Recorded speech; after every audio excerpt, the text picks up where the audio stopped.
Good evening, baseball fans, and welcome to game number 4 of the Region 13 Junior College Baseball Tournament.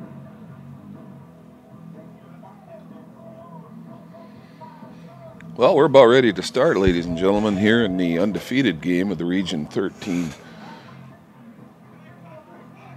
National Junior College Athletic Association Division II Baseball Tournament.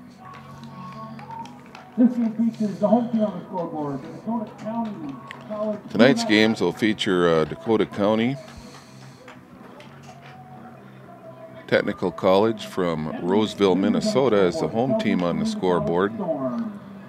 The visitors will be the Southeast Community College Storm from Lincoln, Nebraska. Both teams with wins today. The winner of this game will stay undefeated, obviously, in the tournament.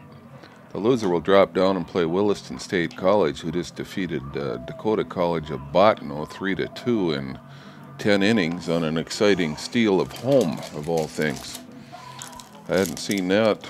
Been around the game a while, but I've never seen a steal of home to win a game. I guess maybe I live a sheltered lifestyle.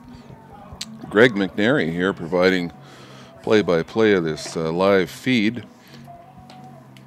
and try to keep you up to date on things. For the visitors on the scoreboard, their starting lineup, if I can get that centered here on my computer. Looks like Mason Prosaski, the shortstop's going to lead off, followed by Will Hannafin and Aaron Polinsky. So Mason Prosaski had a good game earlier today. Left-handed batter, plays a real nice shortstop. Leading off the top of the first for Southeast, shortstop number 6, Mason Prosaski. First pitch, a strike.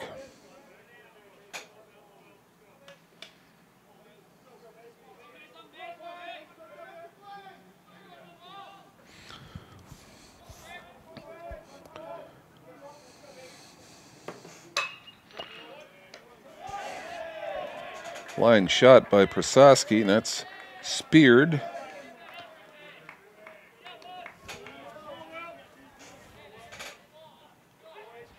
For the first out. Trying to get all the lineups in. They don't give them to us real early, folks. It's like game time when they hand them to you.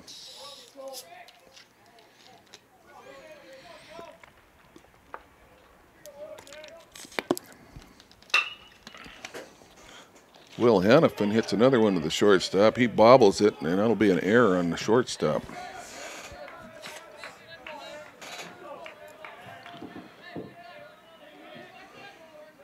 Nobody in the Southeast, left fielder, number 2, Aaron Polinsky. Aaron Polinsky, left fielder for Southeast Community College, Lincoln, Nebraska.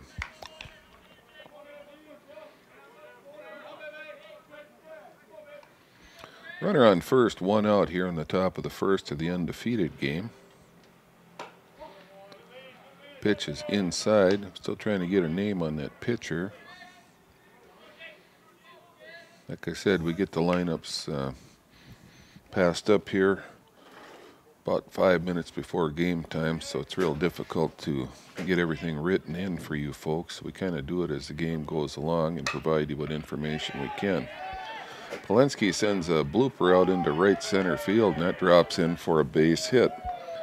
So a hit and an error,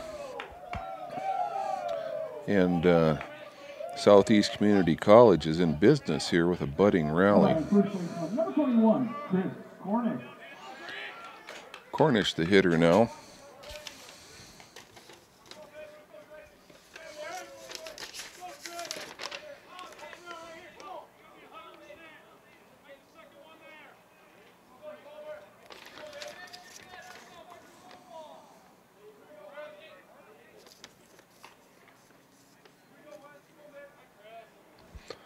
Looks like the pitcher is Jake Wensman, a freshman from Forest Lake, Minnesota. Starts Cornish out with a fastball, which he swings over the top of for strike one.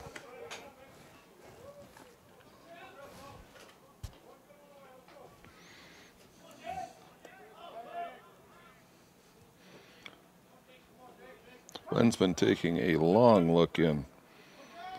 Of course, when a runner gets on second, the catcher and the pitcher go to a series of signs. And they have to pick something out of that series, so sometimes it takes a little bit longer. Lensman with a look back to second.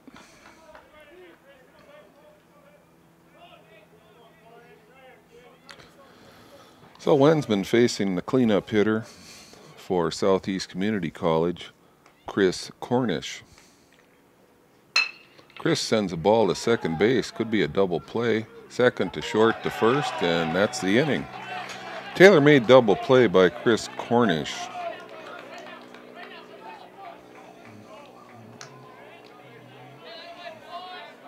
For Southeastern, top of the first. No runs on one hit. One Dakota County there, and one man left on base. So the total in the inning here for Southeast Community College from Lincoln, Nebraska. They don't score. They do have a hit. There was one error committed by Dakota County. Nobody left on base, and of course no runs. So we go to the bottom of the first with no score.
Brad Goulet to lead off things for Dakota County. Number 3, Bradley Goulet.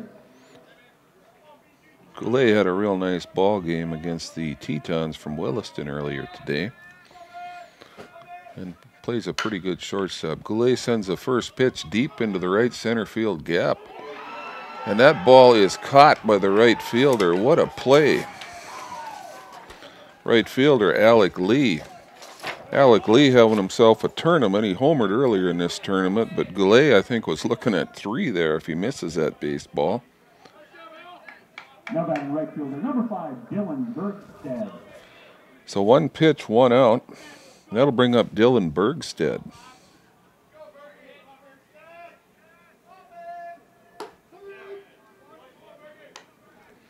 Mark Timmons on the hill.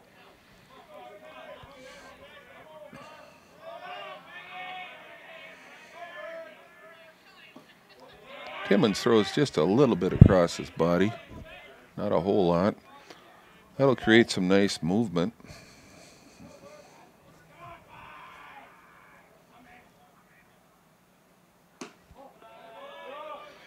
Guess in watching Timmons, he really doesn't throw across his body.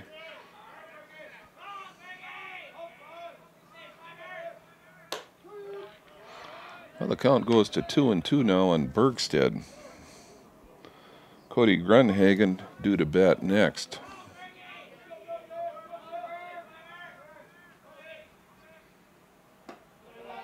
Just misses the outside corner.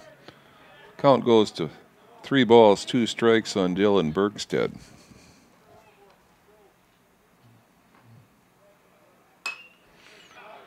Bergstead with kind of a defensive swing. I think that might have hit him if he had swung at it.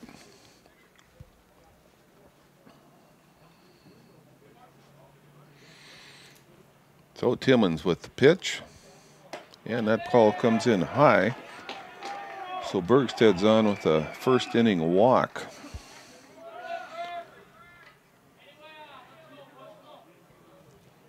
For the Dakota County Blue Knights.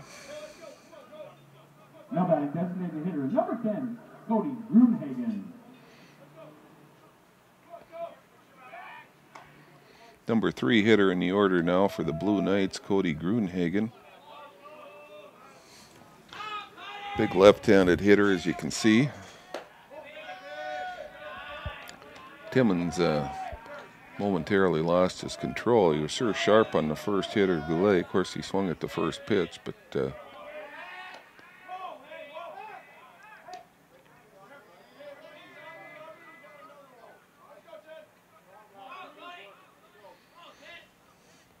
Bergstead with the lead off of first.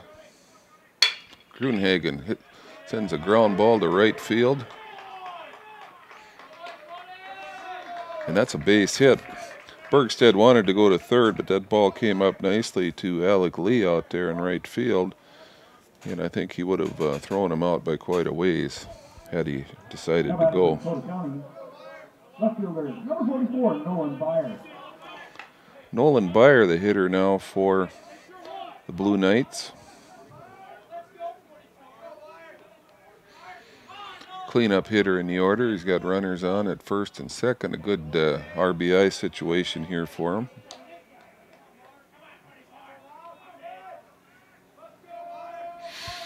Seems to be warmer now than at any time today. I think it's actually up over 50 degrees. Hoping for some better weather tomorrow. Maybe we'll see the sun tomorrow.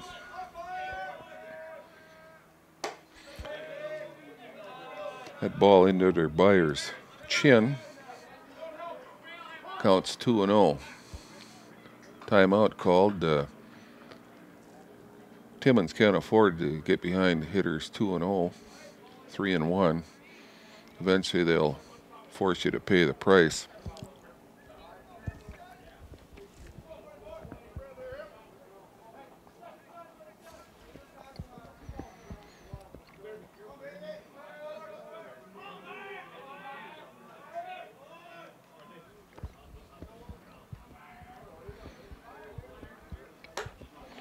Two-hole pitch by Timmons. He throws the fastball right by Byer.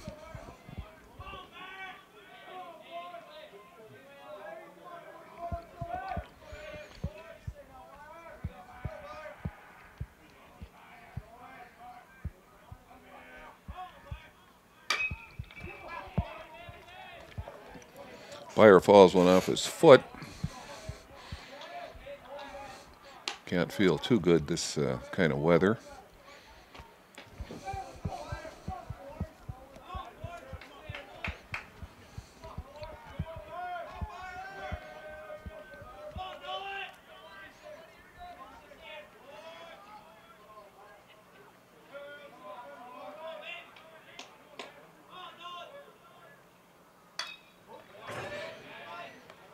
Well, that ball headed back here towards the press box. Most all of us have dove under the table in those instances. But today it's just so cold we couldn't really move, so gladly took a dodge on that one.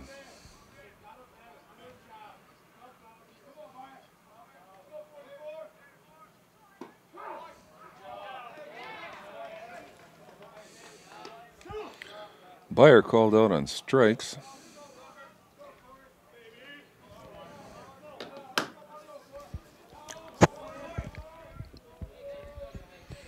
That'll bring up Ian Walker.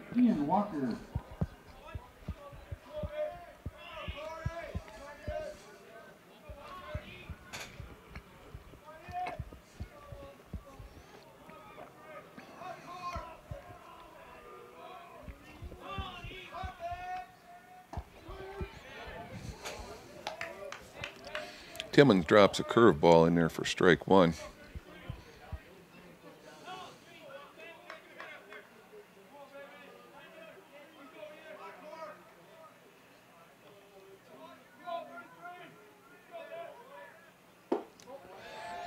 Fastball from Timmons at 73 miles an hour.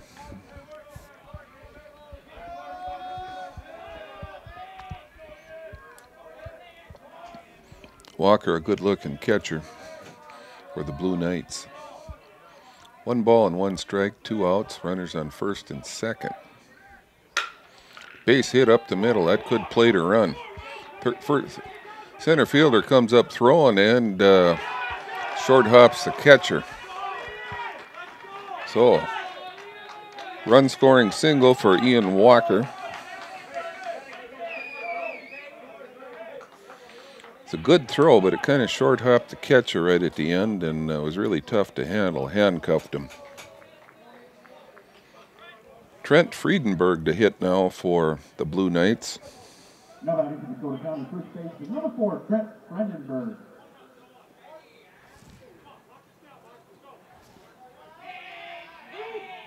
So there's still 2 outs. There's still guys on first and second. The only difference is we have a different hitter up, and Dakota's not pushed 1 run. Dakota has pushed 1 run across.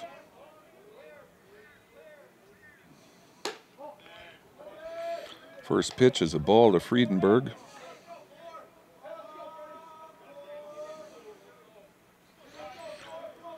One ball, no strikes. Trent Friedenberg, the hitter, runners on first and second for Dakota County.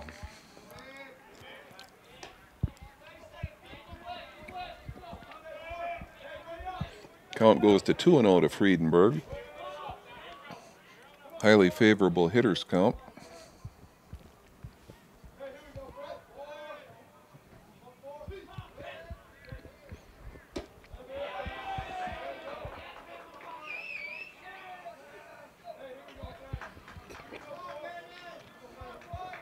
Three 3-0 the count now on Friedenberg.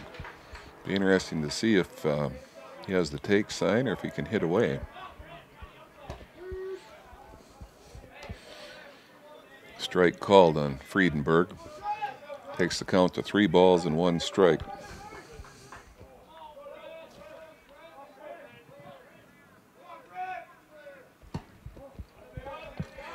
And ball 4.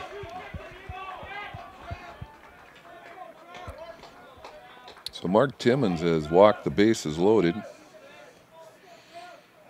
Well, this walk made the bases loaded. He didn't walk the bases loaded. Number 26, Travis Schmidt. Travis Schmidt steps into the right-hand batter's box with the bases loaded. Timmons now to work from the windup.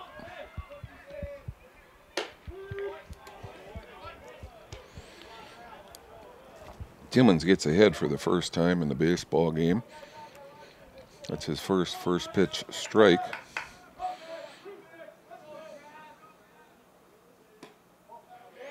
And ball makes it 1 ball and 1 strike. So 1-1 to Travis Schmidt.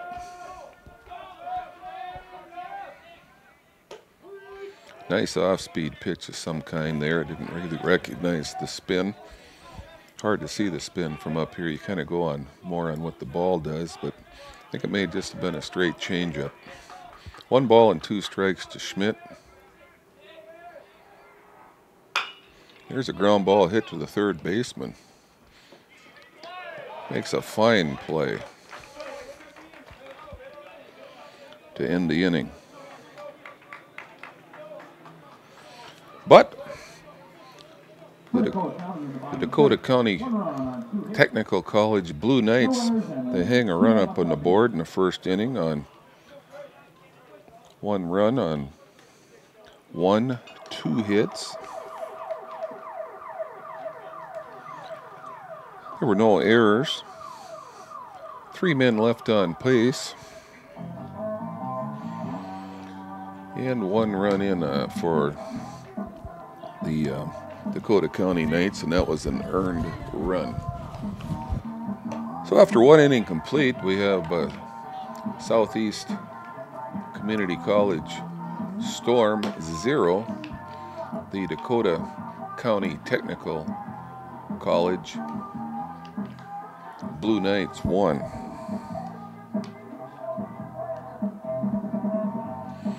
the background, we've got a little Steve Miller with Radar Love, right out of the 70s. It was a great time for music.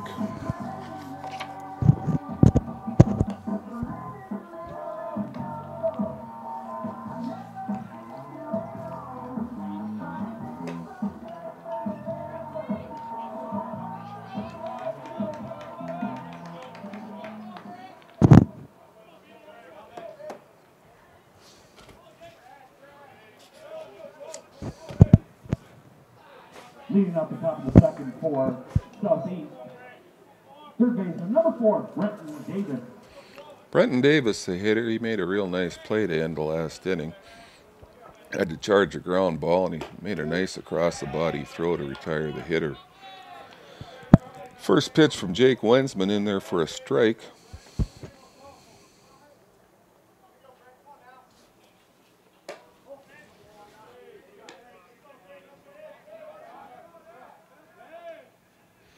Count goes to 1 ball and 1 strike now on Brent Davis. Davis turns on one and hits a foul ball down the first base line. That was just barely foul. Makes the count 1 ball and 2 strikes.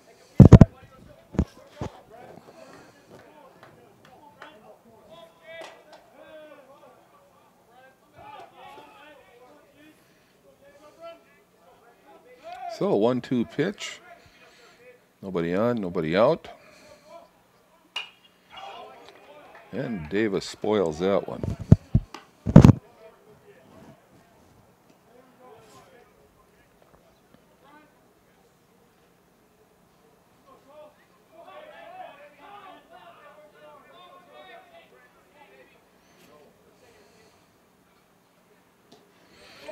Ball's inside, trying to move Davis away from the plate.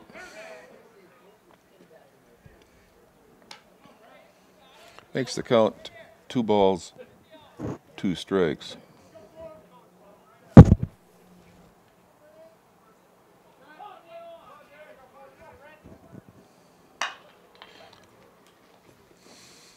Brenton Davis hits a ground ball to third.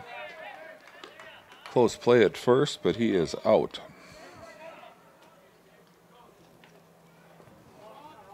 Now batting designated hitter, number 13, Ross Lowe.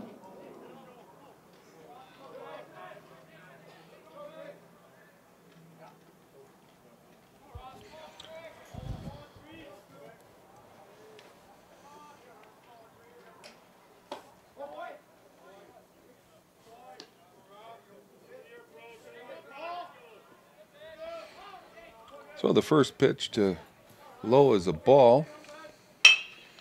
Next pitch is hit to the shortstop, Brad Goulet, and that is the second out of the inning.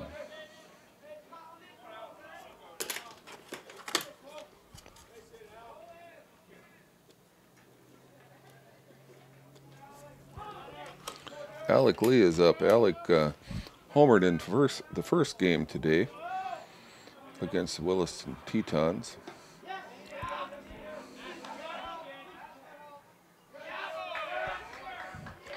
Lee checks his swing, but with the help of the first base umpire, it's ruled a strike.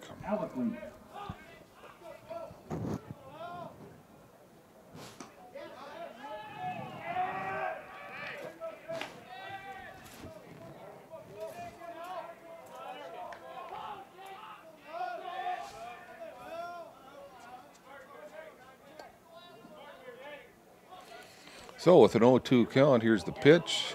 In the dirt outside. Count goes to 1 ball, 2 strikes. 2 outs in the inning. Nobody on base. Alec Lee at the plate. Jake Wensman on the hill. Wensman throws it right down the middle of the plate for strike 3.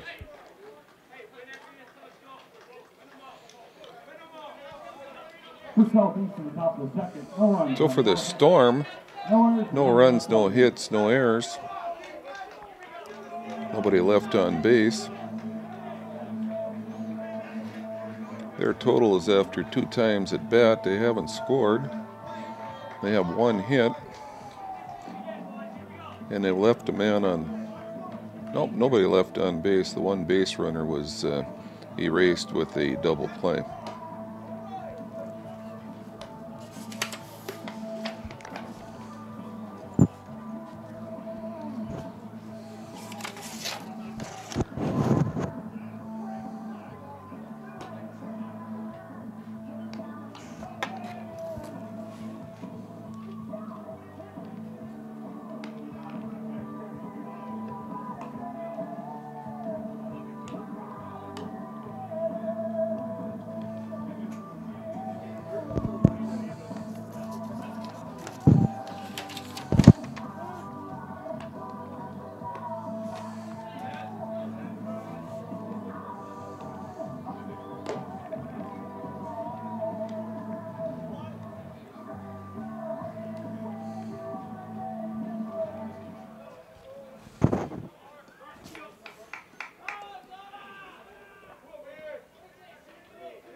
Leading off the bottom of the second for Dakota County, third baseman, number 32, Caleb Zoda. Caleb Zoda, the hitter for the Blue Knights. Caleb had been pretty quiet first game of the day, but got a big base hit towards the end of the game to help his team over the top. Fouls that one off his left front foot, and that does not feel good.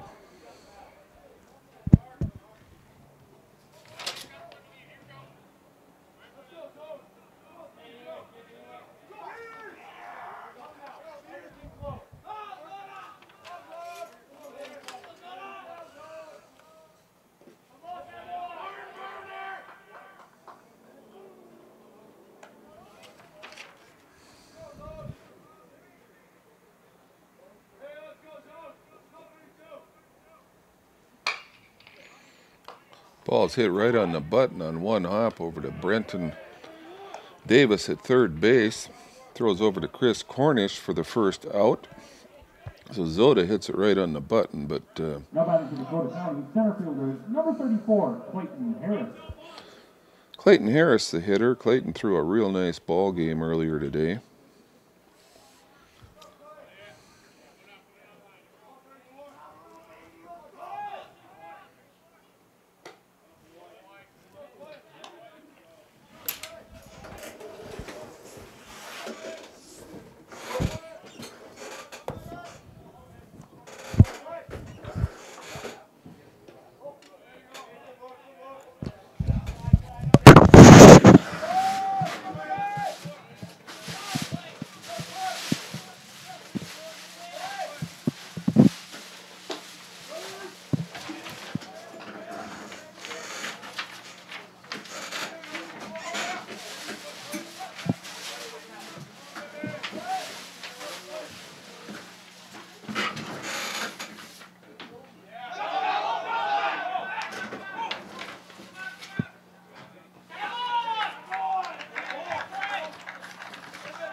Okay, I gave you some incorrect information there. I had to check on it. Clayton Harris did not pitch earlier today, but he does reach first here on a muff strikeout.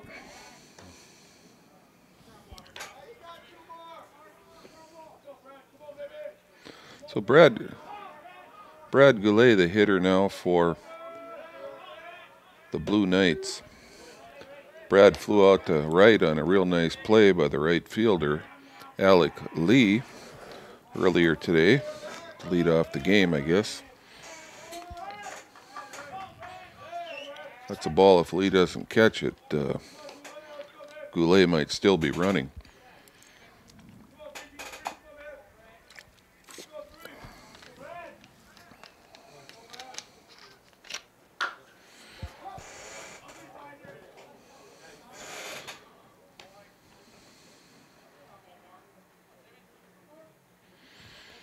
Count goes to 0-2 on Goulet, but he's the type of hitter that doesn't seem to matter whether the count's 2-0 or 0-2. He seems to get the barrel on the ball real consistently.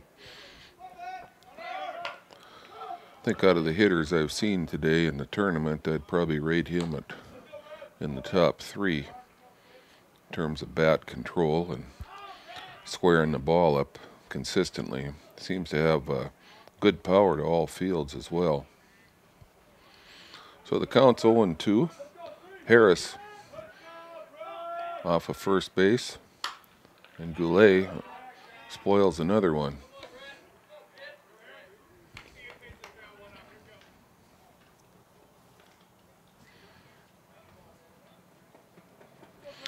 So an 0-2 count to Brad Goulet. He's probably on about his 5th pitch. I'm not tracking pitches this game.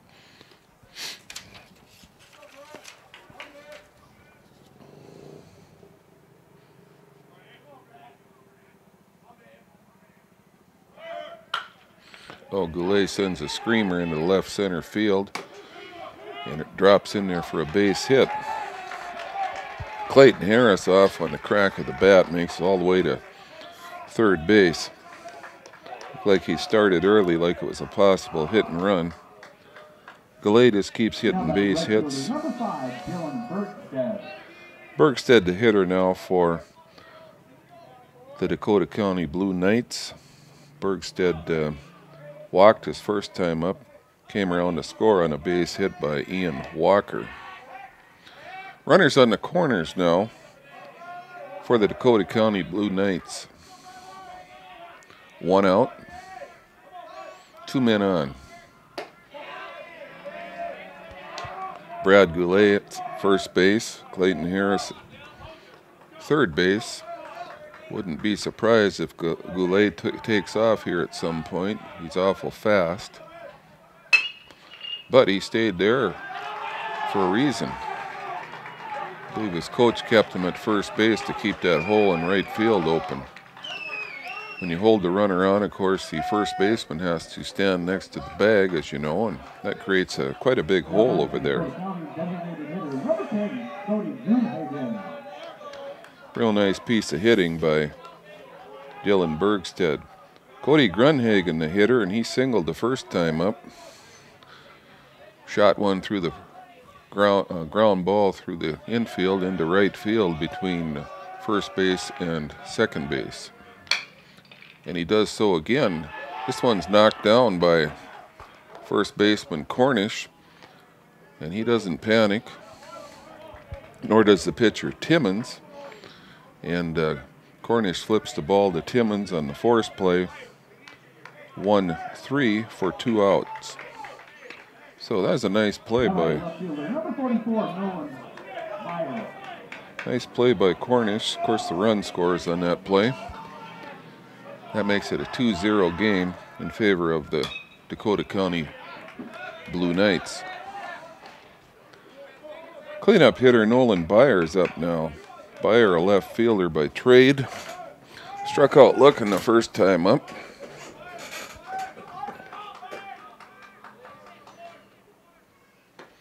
And Byer with a nice rip at a fastball. Comes up short.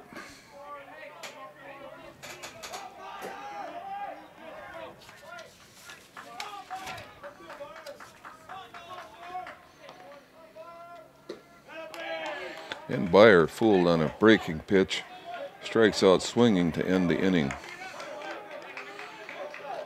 But the Blue Knights hang another run up there on the scoreboard with a 1 run on 2 hits, no errors, 2 men left on base.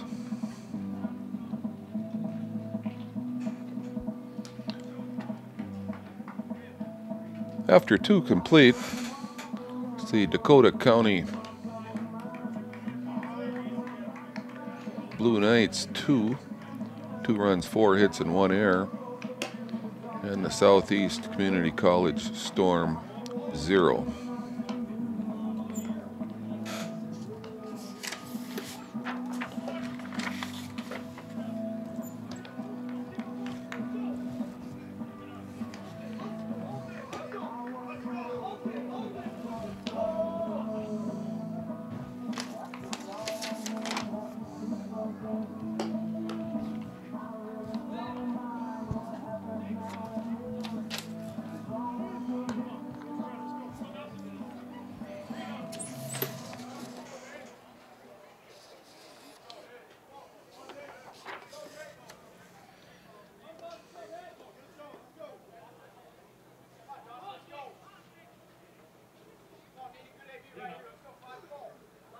Leading off the top of the third for Southeast, catcher number 5, Dawson Degnan.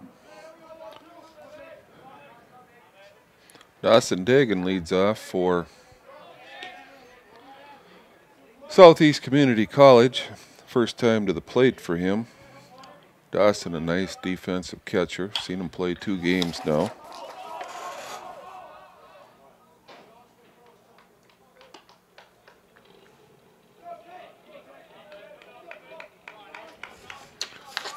Counts 1-1. Jake Wensman so far been in control of this baseball game on the mound. Started off a little rocky in the first inning, but There was a double play ball that kind of bailed him out. That ball's hit the left field. Nolan Byer out there makes the catch.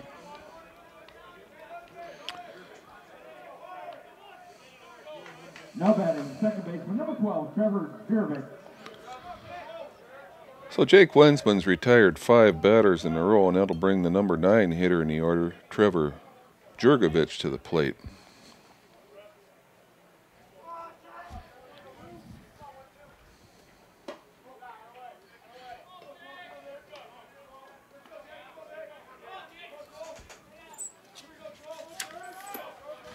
One and 0 count to Jervik. Next pitch in there for a strike. Evens the count at 1-1.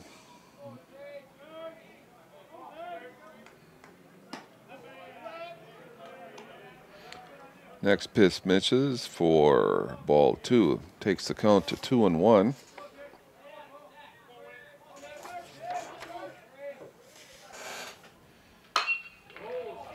Ball scalded and it's gone. Way out of here.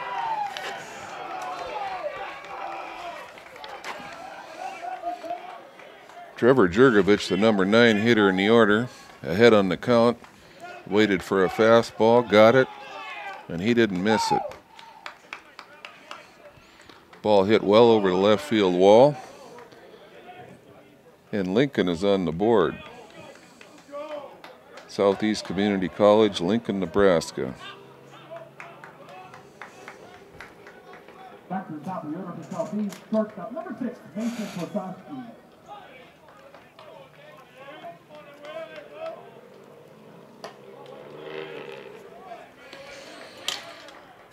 So that'll wake you up in a hurry, especially if you're part of the storm entourage. Wensman now is throwing 2 straight balls, and those home runs do have a way of shaking you up a little bit. Into the windup now. Next pitch, and that ball's hit hard on one hop. First baseman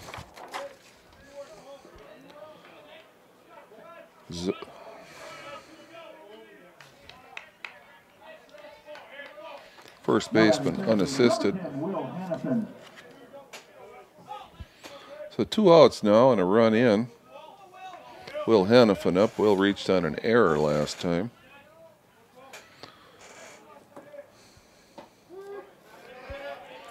Seems like the momentum's shifting a little bit now towards Southeast Community College. After that home run, we'll see how Dakota County responds in the bottom half of the inning.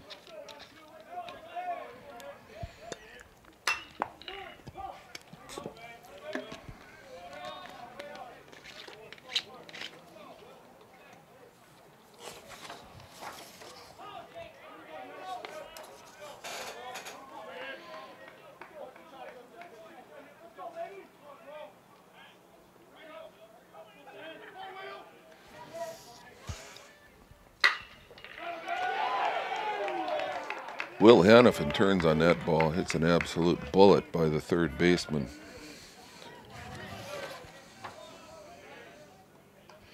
Caleb Zoda. Now batting left fielder number 2, Aaron Polensky.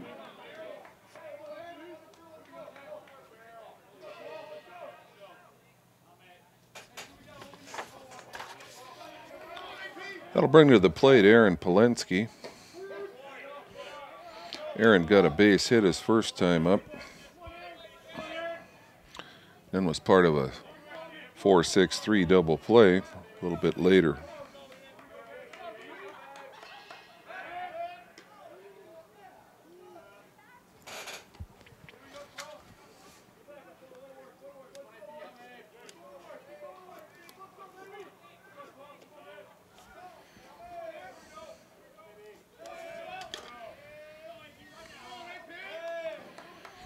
Wensman with a stretch. That ball is hit pretty high and pretty deep to center field. And the right fielder tracks that one and makes the catch. Dylan Bergstead came all the way over from a straightaway right field to make that catch deep in the gap. I kind of thought from the way the ball was sailing that the center fielder might get under it, but Bergstead makes himself a nice catch out there.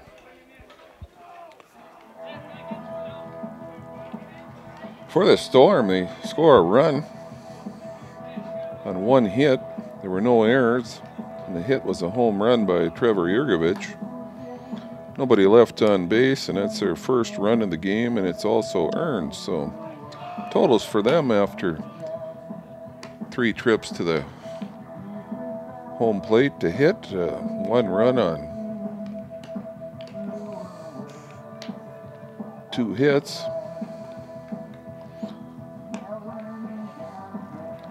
They haven't left anyone on base yet.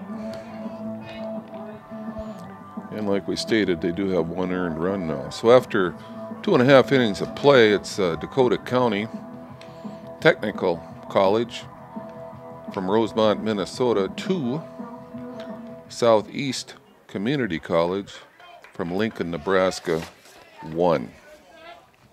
Leading up the bottom of the third for Dakota County, catcher number 33, Ian Walker. Ian Walker strolls to the plate. Ian with a base hit and an RBI his last time up.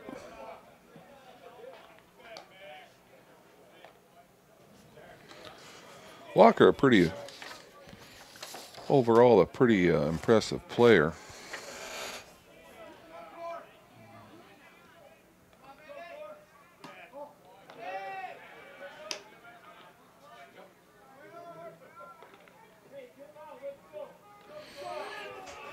Count goes to 1-1 on Ian Walker. Pitch from Wensman, up high. Wensman's had a little bit of control trouble today.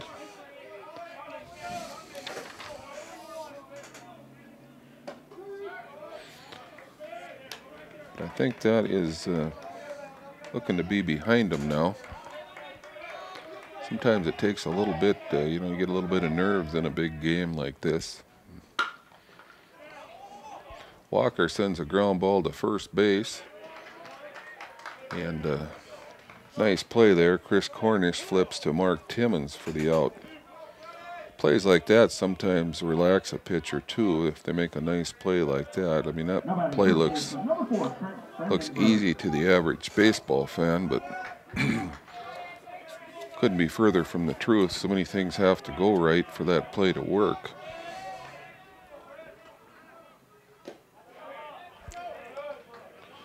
Trent Friedenberg up now for the Blue Knights. He walked the first time up today. There he takes one outside, and that's a ball.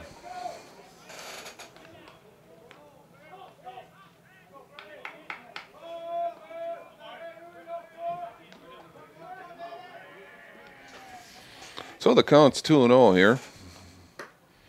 And he misses again.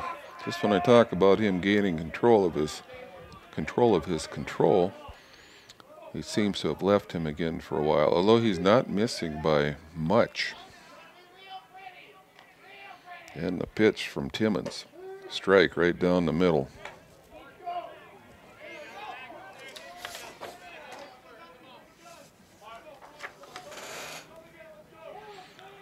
Pitch. That ball stroked into right center field. That's going to be a world of trouble. That ball's on the warning track. Trent Friedenberg with a stand-up double. Well, Trent got ahead on the count and was able to wait for his pitch. Got his pitch, a high outside fastball, got the barrel of the bat on the ball and stroked it into the right center field gap for a stand-up double. So the Knights are once again in business. They've scored a run in each of the first 2 innings. They now have a runner in scoring position in the bottom of the third here, runner on second. Travis Schmidt, the hitter.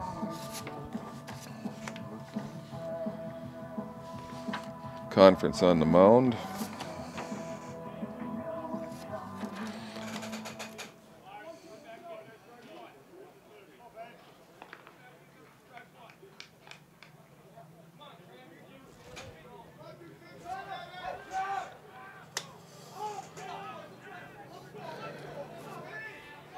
So with the runner on second, Travis Schmidt digs in for the Blue Knights.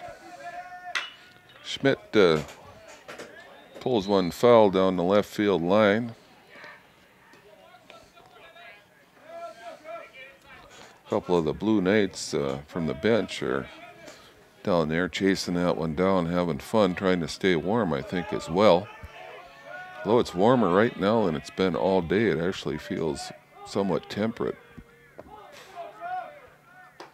Schmidt takes an off-speed pitch inside for strike 2. So now he has to battle. No balls, 2 strikes. Mark Timmons on the hill. Mark's given up 2 runs on 6 hits.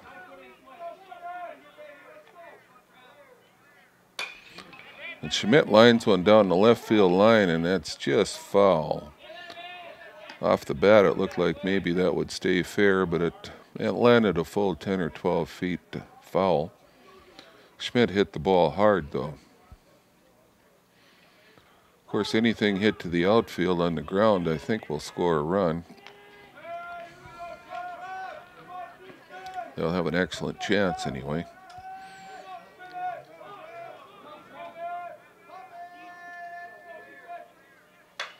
Schmidt fights another one off the handle, and that goes down the left field line.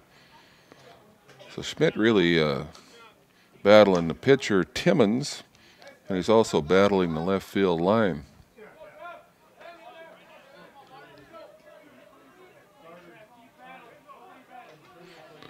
No balls, 2 strikes. Travis Schmidt at the dish, having a nice battle with Mark Timmons. These are the battles within the battle in any baseball game. Makes the game so interesting.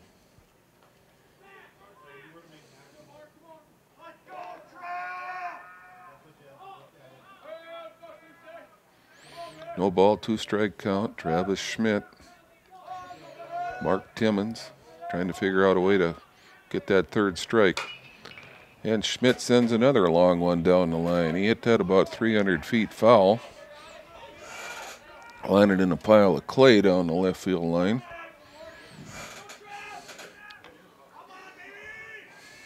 No balls, 2 strikes. Friedenberg still at second for the Blue Knights. Schmidt in excellent battle here with the pitcher, Timmons. First pitch that Timmons hasn't thrown him a strike. That was low and outside. That was really a nice try by Timmons to hit that spot.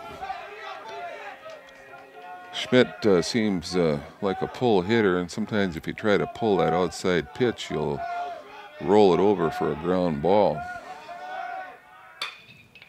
Sends another one down the left field line between the third base umpire and the base coach.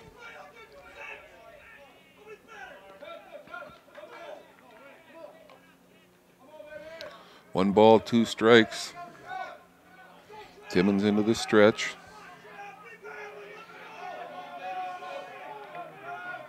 The pitch. And he finally gets Schmidt with a breaking pitch. What a great battle, though. Schmidt had a great at-bat. I don't care if he did make an out. That was a great at-bat. And Timmons did a great job, because when a hitter fouls that many off, sometimes it's just plain difficult to keep throwing strikes. But Timmons locked in there and won the battle. So now we have a runner on second, 2 outs. Caleb Zoda up, who hit a 1-hop rocket shot down the third baseline for a ground out. The ball was fielded by Brenton Davis, the third baseman, made a great play on it, but it was very well hit.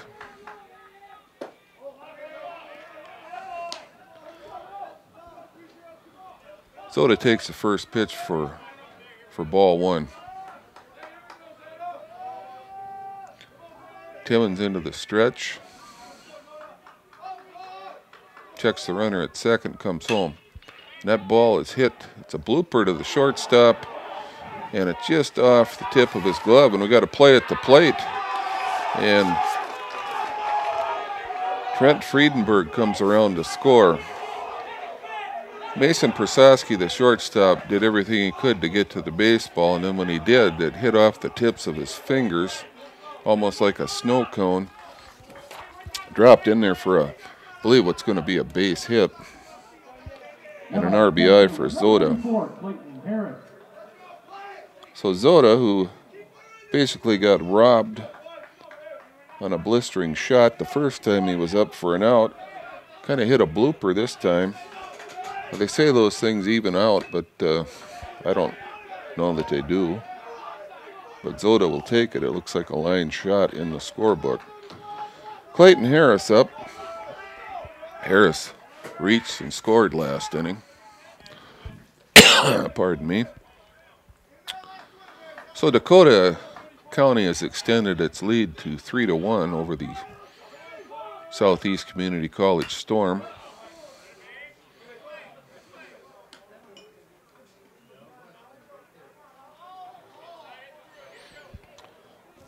Caleb Zoda down to second base. He went on the pitch, didn't realize the ball was foul. Did what a good base runner should do. He kept his foot on second and asked the umpire what was going on. Sometimes if you ask somebody from the other team, you might not get a straight answer. Timmons comes with the pitch, kind of blows Clayton Harris away for strike 3.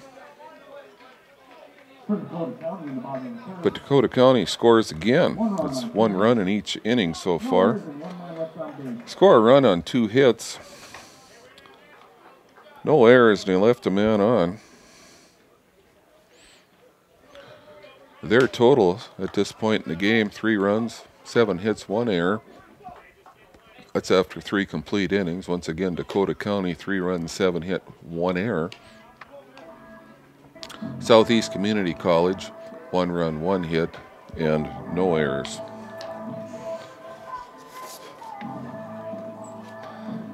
Aaron Polensky is going to lead off the inning for Southeast Community College of Lincoln. They're known as the Storm.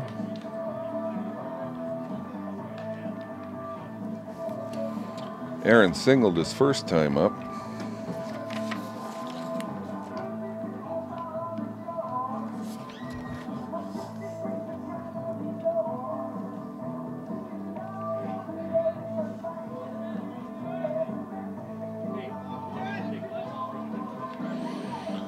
Jake Wensman begins his 4th inning on the mound, and he was on a nice roll where he'd retired 1, 2, 3, 4, 5 hitters in a row, and Trevor Jurgovich caught up with one of his fastballs and slammed over the left field fence.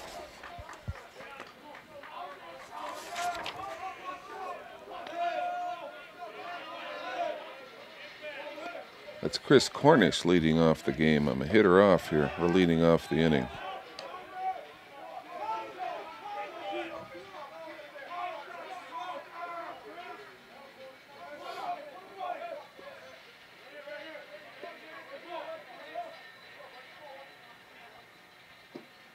Cornish with a check swing, and he is retired.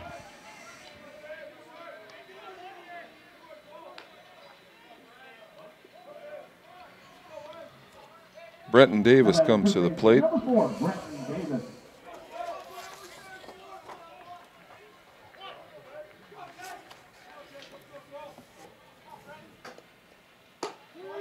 Takes the first pitch for a strike.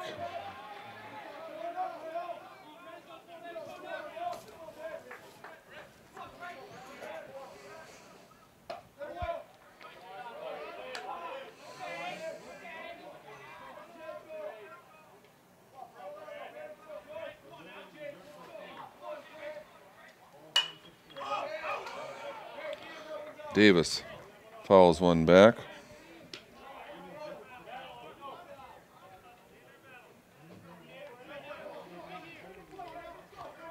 Counts 1 ball, 2 strikes now to Brenton Davis.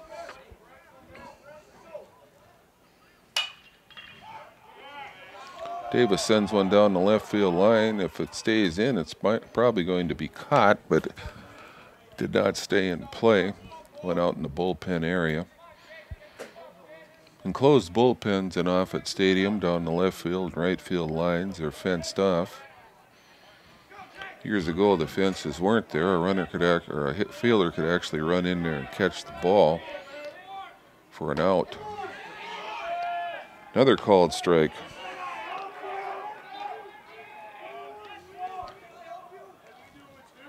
Jake Wensman, pretty well locked in other than the one pitch he gave up to Trevor Jurgovich.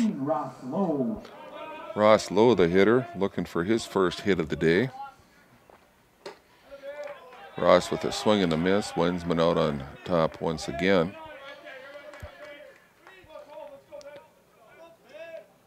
If you're the Storm, you think you start with 2 strikes because Wensman has done such a nice job of getting ahead of the hitters. Got a pretty live fastball tonight. So 0-2 here. He might throw a breaking pitch. We'll see what he selects.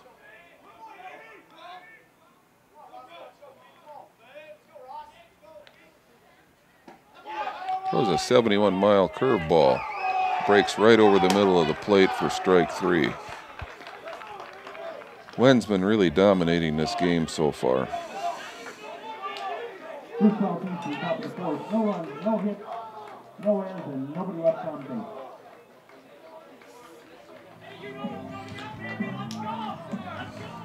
After 3.5 innings of play, Dakota County maintains its lead of 3-1 over Southeast Community College from Lincoln, Nebraska.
Now pitching for Southeast, number 16, McLean Wilson.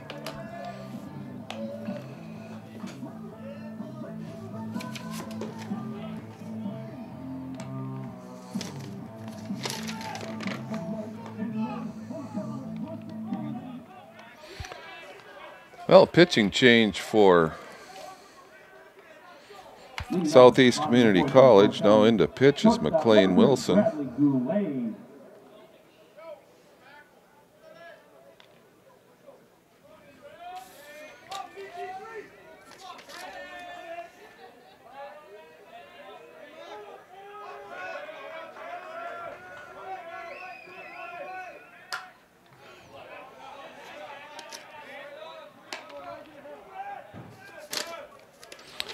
Wilson, a big righty, as you can see.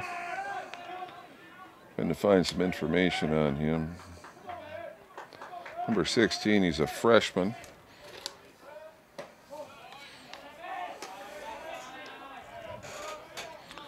One ball and one strike on Goulet. Goulet with a big hit earlier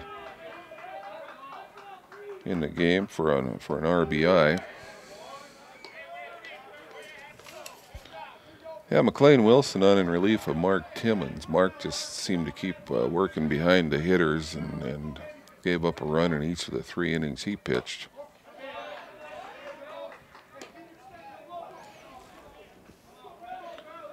McLean Wilson in, the freshman in relief. Counts 2-2 on Brad Goulet. Goulet sends it out to center field.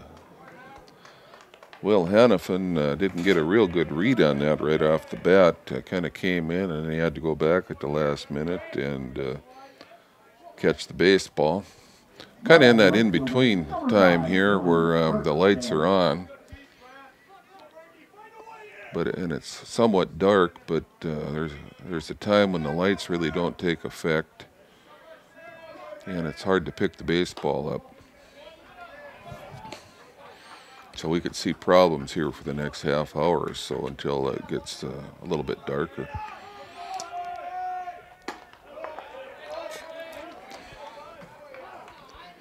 Dylan Bergstead up. Bergstead has been on with a walk and a run scored and a base hit.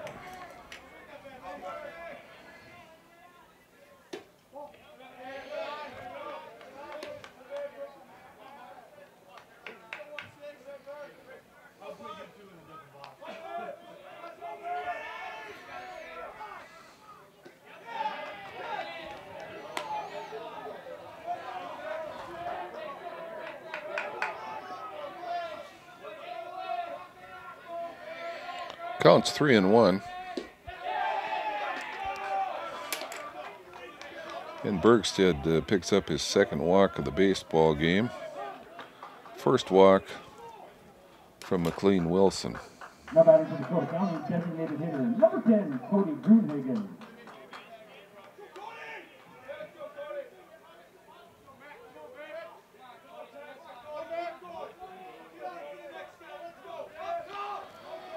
Cody Grunhagen up.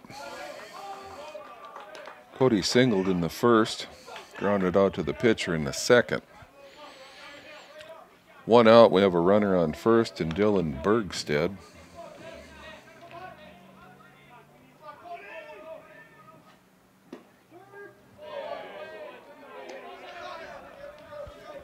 Strike called. The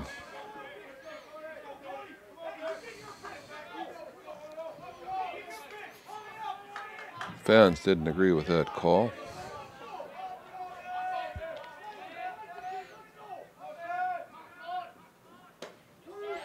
Pitch right on the corner there. 1 ball and 2 strikes. Cody Grunhagen 1 for 2 on the day. He's got a 1-2 count. Runner on first base is Dylan Bergstead.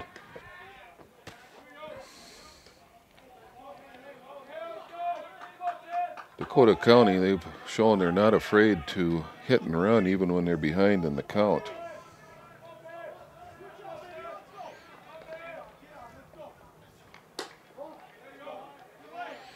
Ball pitch just missed. Dylan Bergstead is still out on first base, and Grunhagen has worked the count back to 2-2.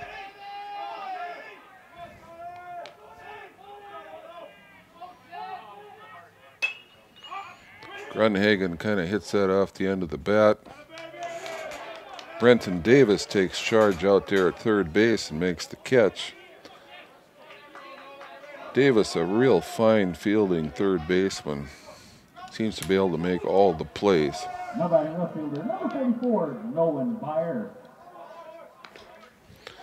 Byer, the hitter, hitting cleanup now for the Blue Knights. He struck out twice, once looking, once swinging. And Bergstead still over there on first base for the Blue Knights.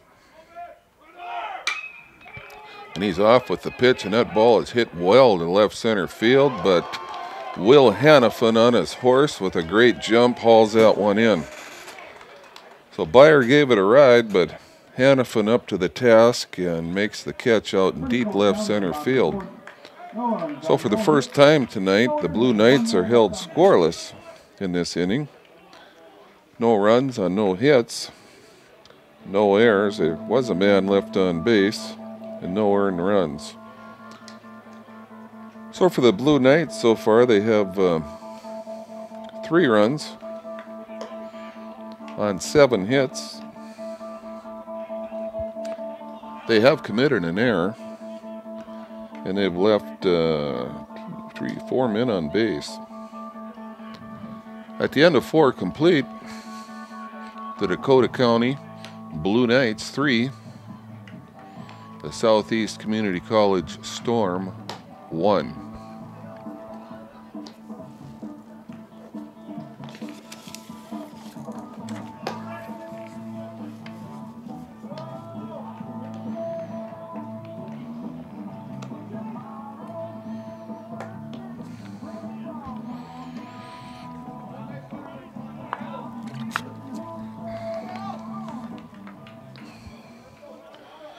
Well, Alec Lee, the leadoff hitter now for Lincoln, the Southeast Community College from Lincoln, Nebraska.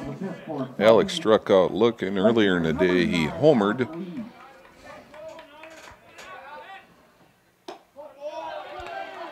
Jake Wensman pitching a gem for Dakota County, giving up a home run. That's the only hit he's given up tonight.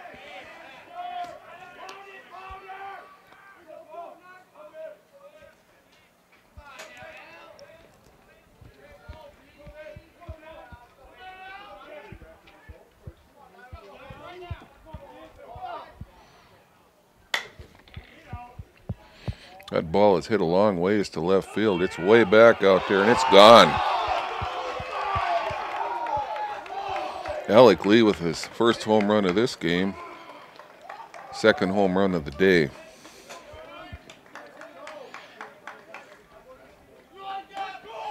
That cuts the lead to 3-2 now.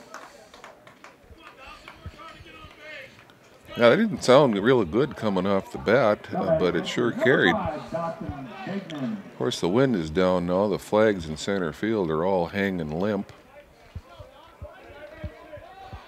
Dawson Deegan.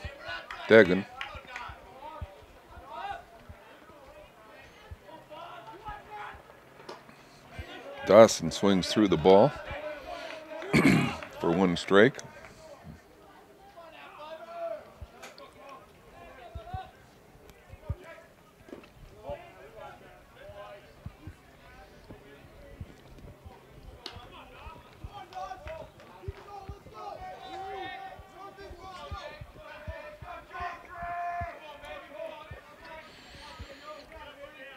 So the Storm pushes one across here in the top of the fifth to cut the lead to 3-2. Still nobody out in the inning.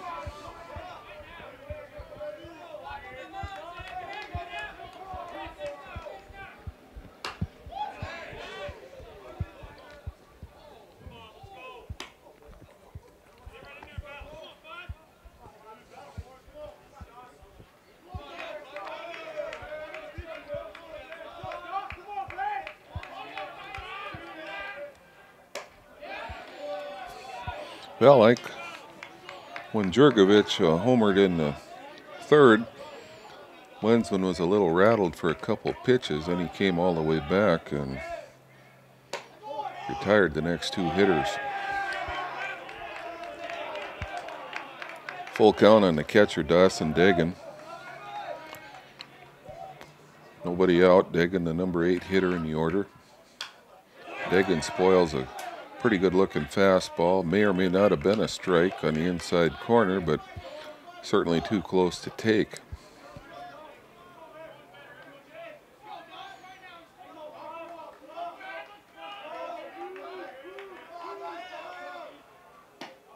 And that one is too close to Deegan. So that's ball 4. Well,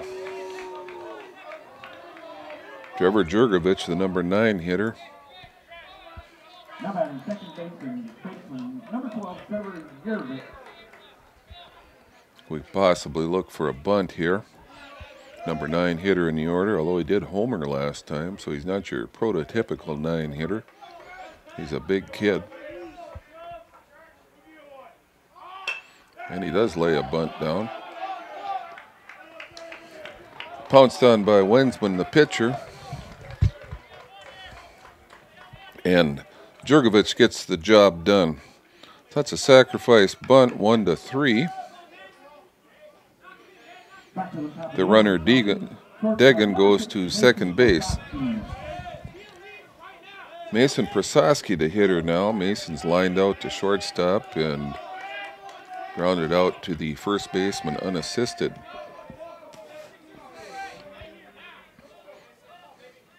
The diminutive left-handed hitter can certainly pick him up and put him down. Wensman just not locked in like he had been for most of the baseball game.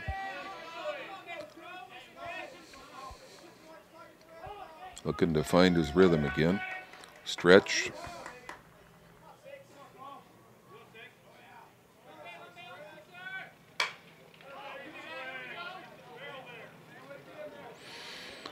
Pretty good pitch there, fouled off by Prosaski.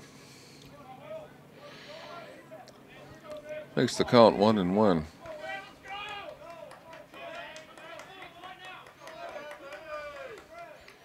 Prosaski trying to hit something hard and probably on the ground at this point. Be the most beneficial, preferably to the right side in case it does not go through. Hit to the left side, the fundamental rule would be for the runner to not run to second unless the ball is hit behind him.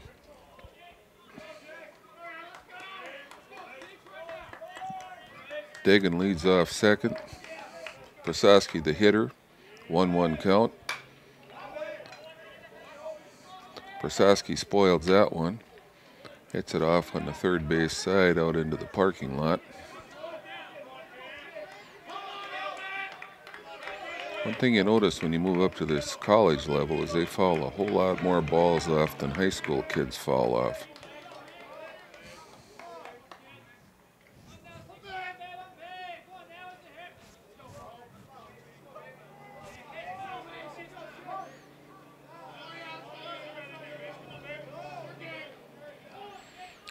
One ball and two strikes. Mason Prosaski. He's a pesky little hitter. Wynn's been trying to find a way to get him out here. Well, he hits a belt-high fastball. He turns on it and hits a shot to the first baseman, Trent Friedenberg. Trent makes the play unassisted. That's the second time that Prosaski has gone out unassisted to the first baseman. Does move the runner to third. So it's certainly a protective at bat.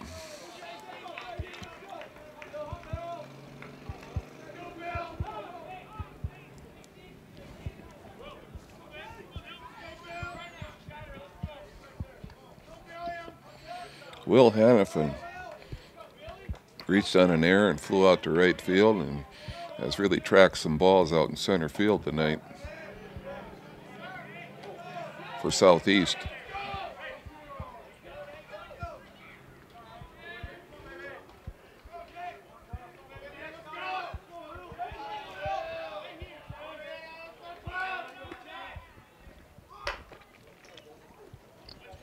Safety squeeze on.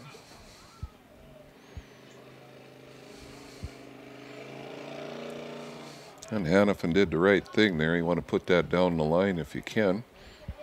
Probably not quite so close to the chalk line, but push that safety squeeze down the line and your runner's on third. He's got the whole play in front of him and he can decide whether or not he can score. Get it too close to the line and he'll run into a tag.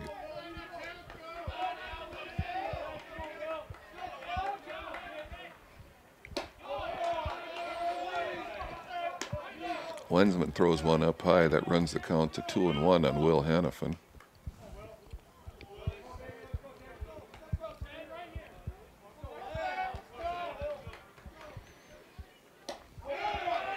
Hannafin misses outside.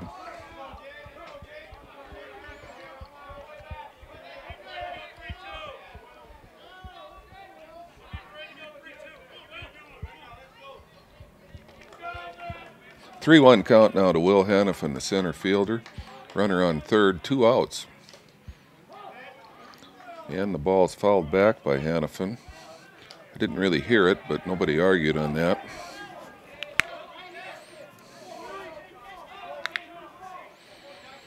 Count's full now to Will Hannafin, the center fielder. 2 outs, runner on third.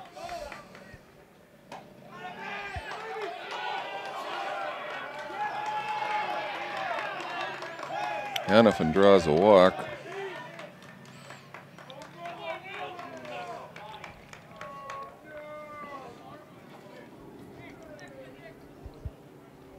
Now batting for Southeast, left fielder number 2, Aaron Polensky.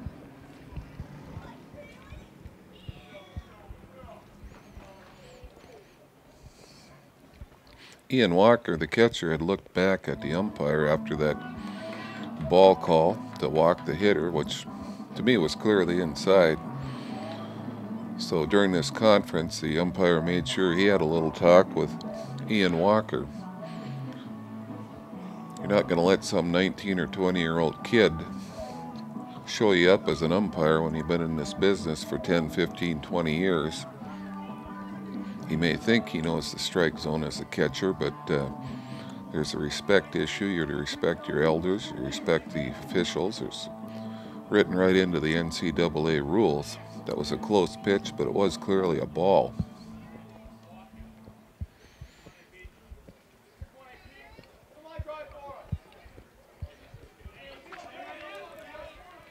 So runners at the corners now for the Storm. Will Hannafin at first base. Dawson Degan at second base. 2 outs. Aaron Polinsky up. Aaron with a base hit first time up.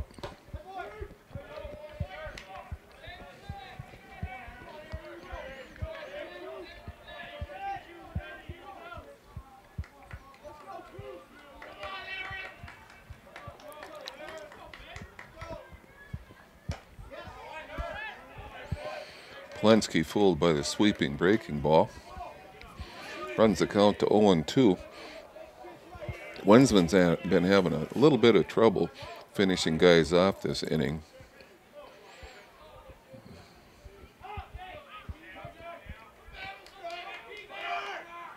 Runner goes, swing and a miss, strike 3.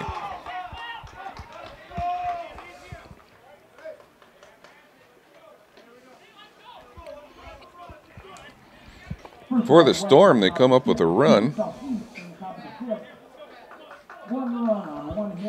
They score a run on a hit. No errors, and they left a man.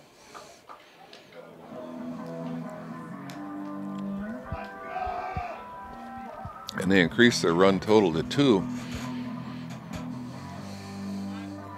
After 4.5 innings of play, Dakota College from Rosemont, Minnesota, continues to lead Southeast Community College. The score has now been trimmed to 3-2, though.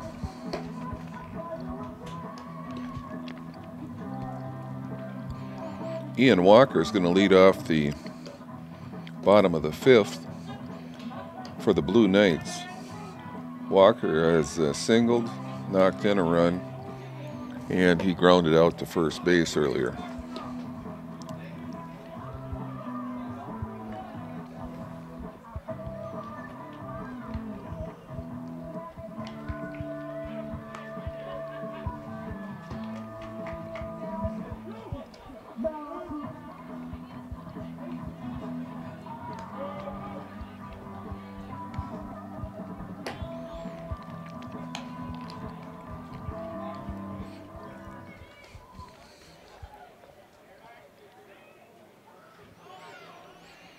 So now Ian Walker steps into the batter's box. He's the catcher, and he's just had words with the plate umpire. What we'll see here is the plate umpire will act in a professional manner and not take that into consideration. First pitch, fastball right down the middle, strike 1. Curveball, strike 2. McLean Wilson starting to get all his pitches working. McLean on in relief of Mark Timmons that just really labored tonight. Could have been much worse if not for Mark's ability to work his way out of some things. Mark showed some guts, some guile, but it just didn't go well for him tonight. Those things happen in sports. Curveball in the dirt, 55-foot curveball. That makes the count 1 ball and 2 strikes.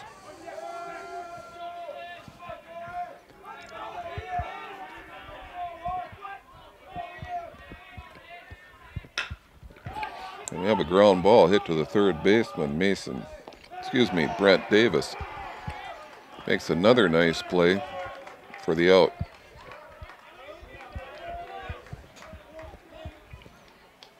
Now batting first baseman, number 4, Trent Umpires getting together there in front of home plate about something.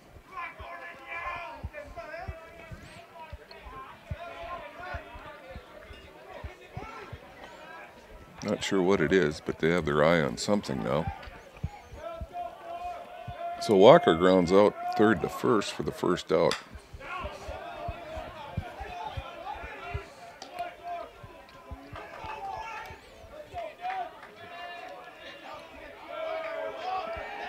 Bottom of the fifth in a hotly contested contest here.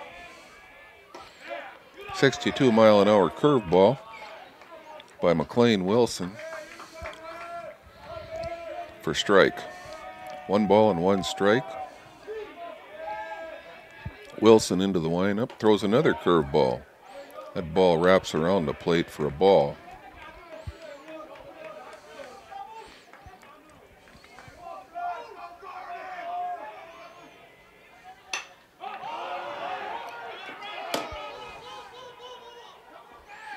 Pop fly to the right side.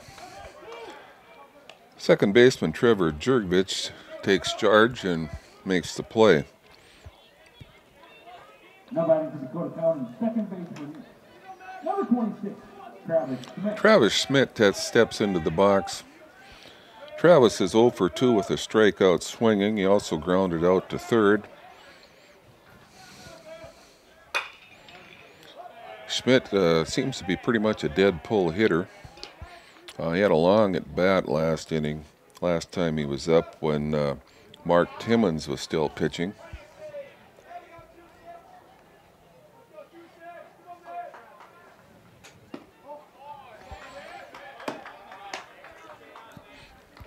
Count even at 1-1 now.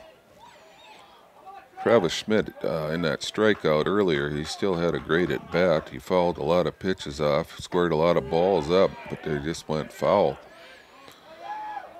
Behind on the count now, 1 ball and 2 strikes. McLean Wilson on in relief, working on his second scoreless inning if he can get through this.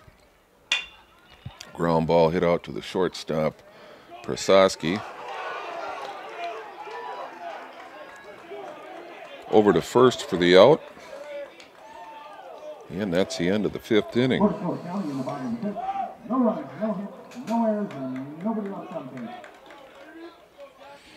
So the totals after 5 complete. Southeast Community College from Lincoln, Nebraska with 2 runs, 1 hit, no errors. Dakota County Technical College from Rosemont, Minnesota, 3 runs, 7 hits, and 1 error. Pretty well played game at this point. Like we said, Mark Timmons struggled a bit on the mound for Southeast, but he did the best he could. I thought he battled really well. He certainly didn't give up in any way, shape, or form, and some nights you have it and some nights you don't. See where Timmons is a pretty good pitcher, though. He just couldn't locate his fastball real well.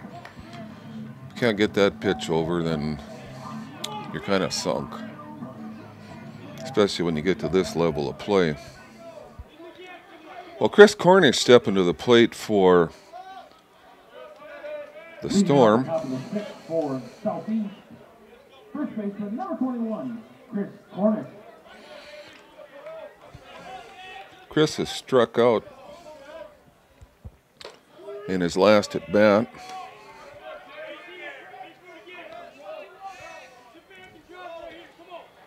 Important inning for Jake Wensman. He kind of got out of sync last inning and gave up a run.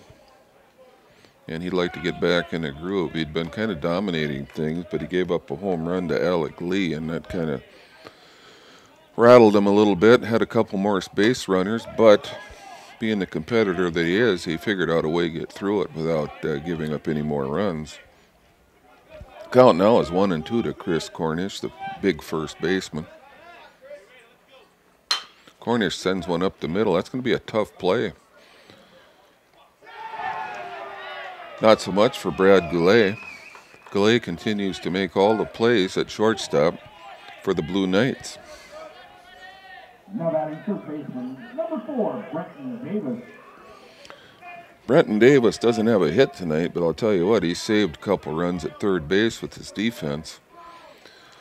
He's one of the better college third basemen I've seen in the last couple of years. Watched a lot of junior college baseball and watched a lot of Division II baseball. A little bit of NAI baseball, but Davis can definitely play some third base. There he checks his swing,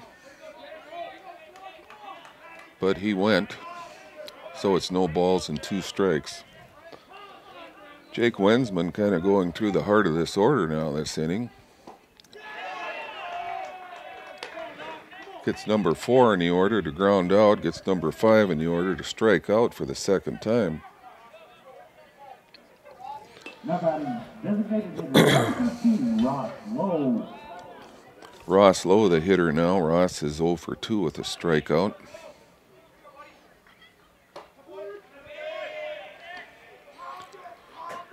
Ross pretty tight on the plate here. He's right up on the plate. Tells me he's got a fairly quick bat if he can get that close to the plate and get around on the inside pitch. No balls and 2 strikes to Lowe. He sends a pop fly down the left field line. That might be playable. Looks like it's overrun. Nolan Byer ran a long ways and then at the last minute overran that. It fell to the ground foul. So Ross Lowe with an opportunity to get second life and possibly do some damage.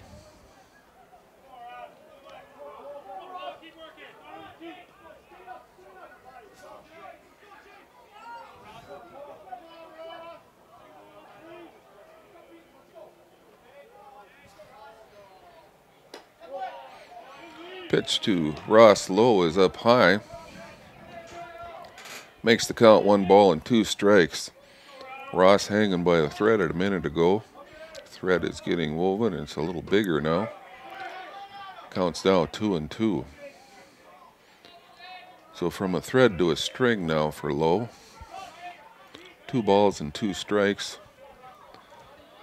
Wensman not going to want to lose him. He's working on a 1-2-3 inning here, and he'd certainly like to finish that up. And he certainly did there. That's a nice fastball on the outside corner for strike 3. So Lowe goes down looking. Wensman bounces back with a real nice inning. No runs, no hits, no errors.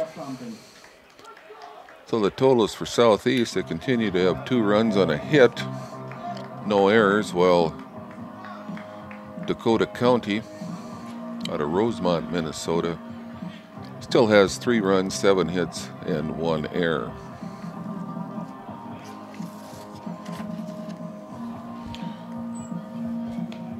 If you're a Minnesota Twins fan,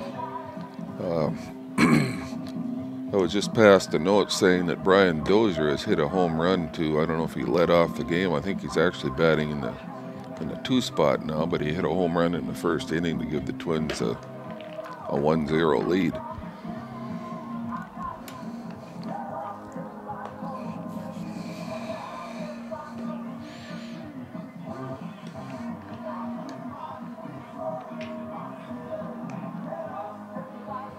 Well, baseball action here at Offutt Stadium starts tomorrow at 4 o'clock. There'll be a loser-out game between Williston State College and the loser of this baseball game.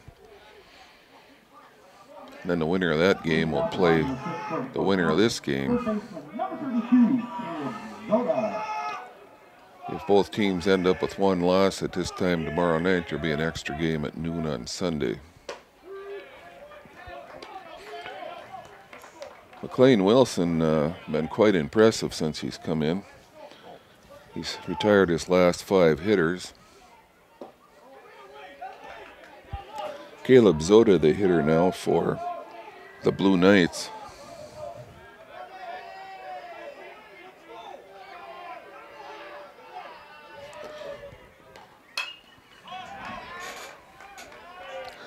Soda was really struggling earlier today. Things weren't looking so good for him. Then he got up real late in the game when his team really needed him to come through with a hit, and he was able to do so. Left him with a good feeling, I'm sure, after the game. Zoda, a little bit old school. No batting gloves. Chokes up on the bat a little bit. Base hit and an RBI earlier in this game. I don't know what he was looking for there, but I think he was looking for the curveball and got the 5 o'clock special. So anyway, he goes down looking.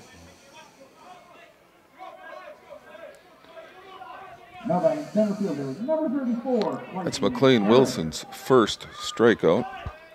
Clayton Harris at the plate now for the Blue Knights. Harris with a run scored in the third. Struck out in the next inning, and right now he's up for the third time in the game. So he's been on once with a run scored and struck out. Spoils a pretty good fastball there, straight back. Makes the count 0-2. Wilson's been able to throw that breaking pitch for a strike just about any time he wants, and let's see if he comes with that on an 0-2 count. He throws a fastball. Oh boy. Looked like it might have caught the corner there, but it did not.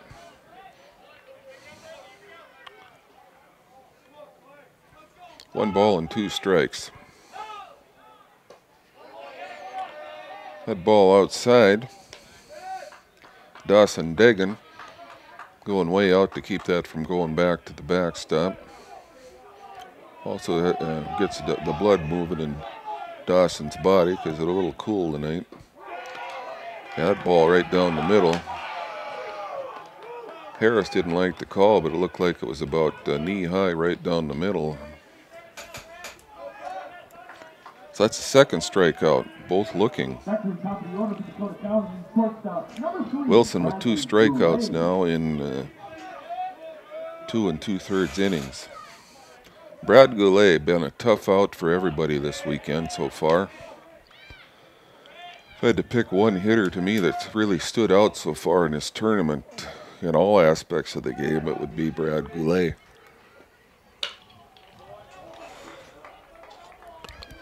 Brad turned on one there and hit it foul down the left field line.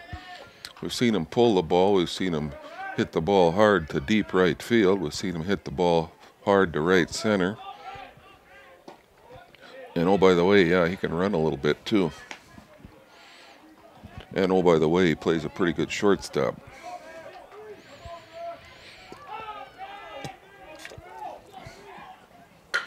Goulet with a shot. One hop, Brenton Davis over at third base makes yet another play. You've got one really good ball player hitting the baseball to another really good ball player. Goulet with the throw over to first base for the third out of the inning. This has turned into a pretty exciting baseball game. After 5 complete, the Blue Knights maintain their lead over the Storm 3-2. Looks like Jake Wensman's going to come out to start the 7th inning. Jake had a real nice 6th inning, 3 up, 3 down. Struck out 2 of them. Alec Lee will be leading off the inning for the Storm. Alex hit a bomb last time up. It didn't really even sound all that good. Didn't look like he got the fat part of the bat on it, but he muscled that thing out of here. And that's one of the 2 runs for the Storm from Southeast Community College in Lincoln, Nebraska. The other run was also scored on a home run. That by number 9 hitter in the order, Trevor Jurgovich. Trevor had a hand in that run. And a nice sacrifice bunt the second time up. So When you play college baseball, you might hit a home run one time and be called on to bunt the second time, and that's exactly what happened to Trevor Jurgovich. Alec Lee, the hitter, homered his last time up, is also struck out looking.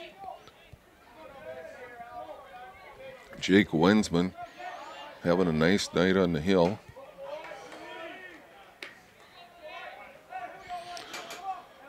Scoreboard shows Southeast with only 2 hits on the board, but I know they hit 2 over the fence, so that's at least 2 hits.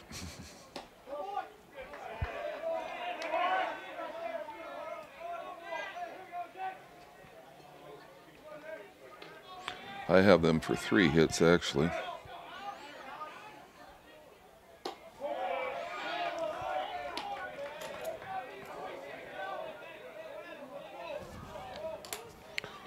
So the count goes to 3-1 to Alec Lee. Alec with good power, 2 home runs on the day so far. Pretty nice pitch there by Jake Wensman. Throws a fastball at the knees on the outside corner. Not much you can do with that as a hitter.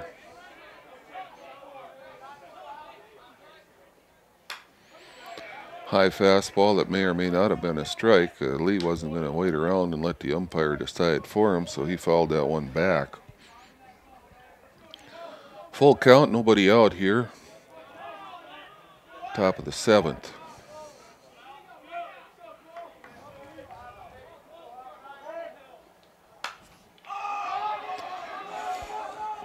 Lee sends a pop fly into foul territory. And I believe that was Caleb Zoda that tracked that one down for the first out of the inning. Dawson Dagan up now. Dawson's flown out to left field and walked. Now batting pitcher number 5, Dawson Dagan.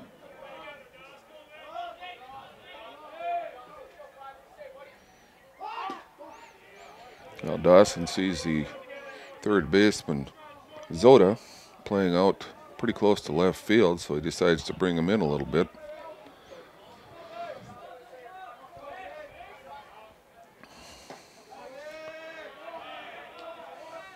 Two-0 count now on Dagan.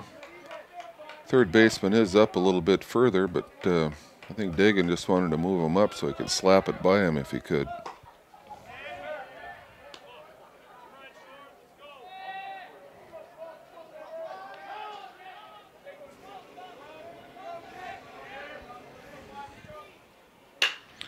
And Dagan sends one down the left field line. That's all sorts of trouble. That ball drops in there between 3 fielders for a base hit. Grass already pretty thick here at Artie Offutt Stadium. If it wasn't, that ball might have spun off down the left field line or into foul territory, and Dagan could have gotten a double.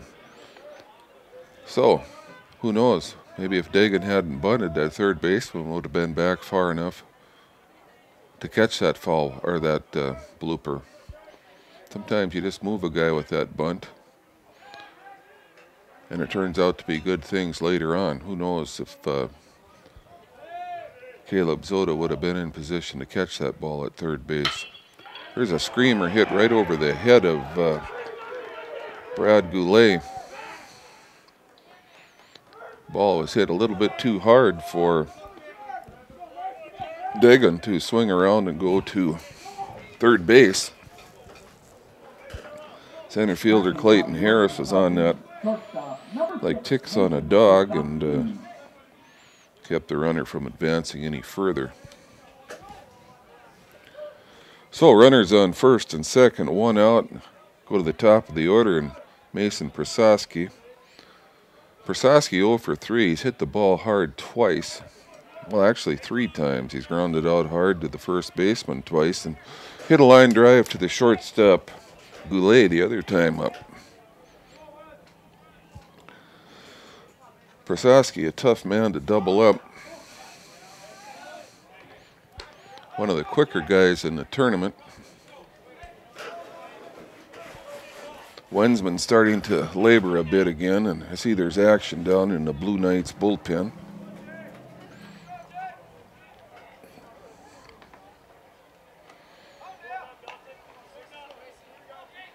the pitch.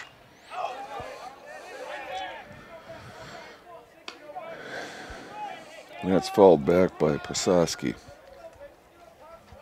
Count goes to 1 ball and 1 strike. Prosaski with a nice short swing. I think he's a tough man to strike out.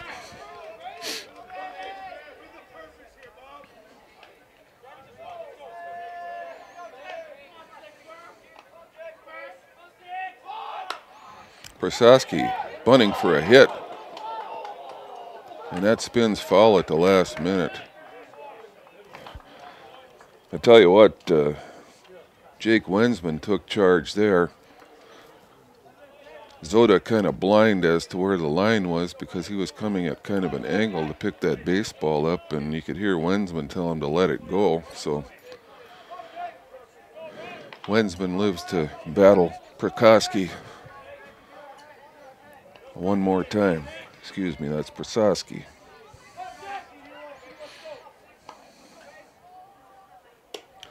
Ball way outside. 2 balls, 2 strikes now to Prosaski.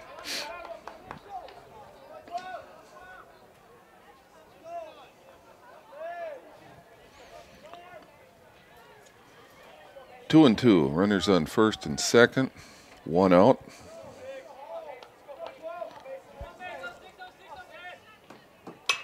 Prosaski sends one down the left field line. I believe that'll peel off foul. That bounds into the bullpen. Count remains 2 and 2. Dawson Dagan, the catcher, at second base. Trevor Jurgovich, second baseman, leads off first. Shortstop Prosaski at the dish. 2 balls, 2 strikes, 1 out. That ball's inside and low. So the count now has gone full.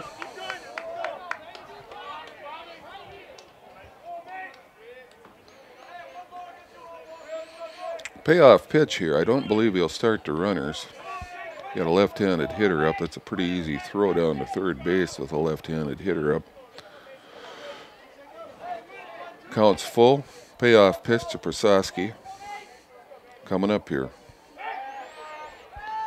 And Wensman checks the runner, thinking they might be going. Both these teams extremely well coached. Do a lot of the little things really well.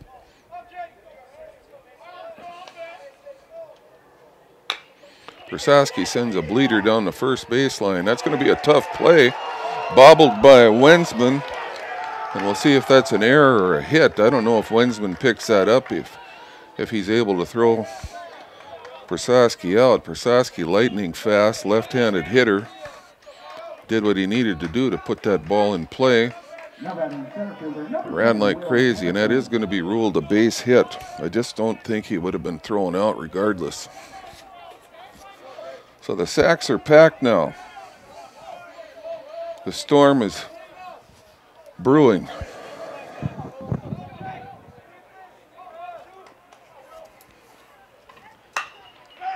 Will Hannafin, the center fielder, hits one out to his counterpart in center, and I think that's going to be deep enough to get the run in, and it certainly is. So Will Hannafin, the fly ball to deep center field, deep enough to score the runner with a sacrifice fly, and we're all tied up here at Ardeen Offutt Stadium in Williston, North Dakota.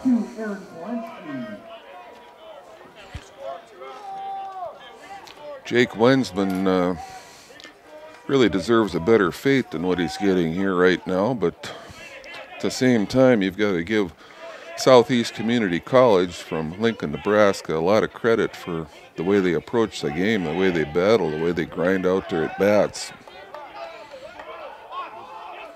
Yep, called a balk.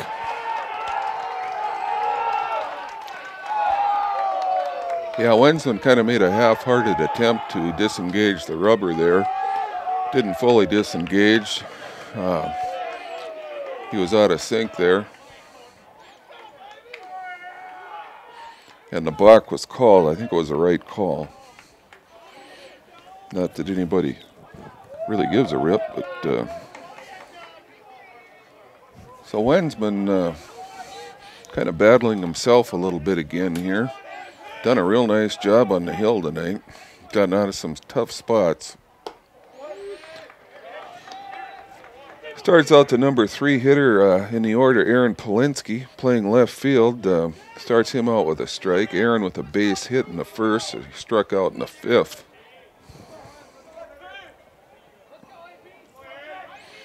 Three here in the top of the 7th.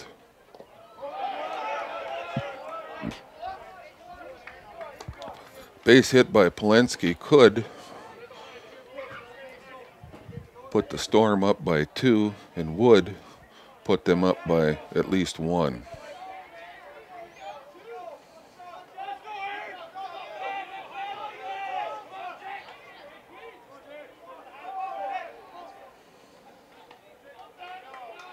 And the pitch. Polinsky hits a nubber. Wensman picks that up carefully with his bare hand this time and throws him out at first base. So a nice play by Wensman defensively to end that inning. For Southeastern, top of the 7th. 1 run on 3 hits. No errors and 2 men left on base. So the totals after 6.5 innings of play, we're all tied up here. Southeast Community College, 3 runs on 6 hits. Dakota County Technical College, 3 runs on 7 hits. Scoreboard shows 5 hits, but Southeast has a total of 6.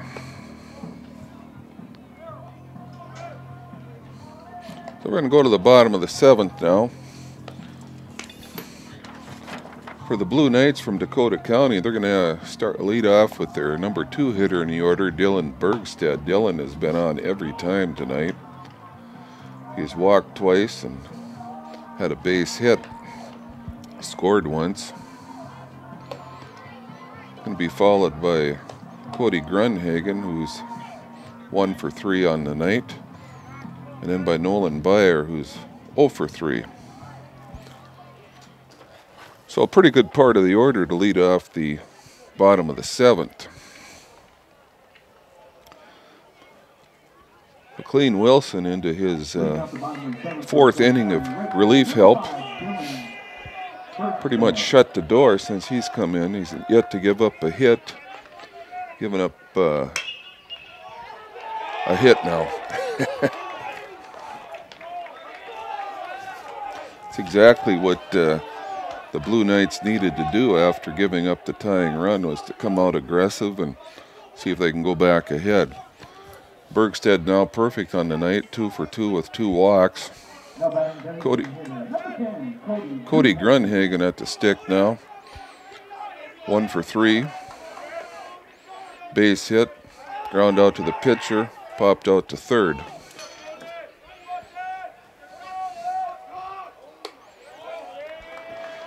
McLean Wilson misses with the curveball. First hit McLean's given up tonight.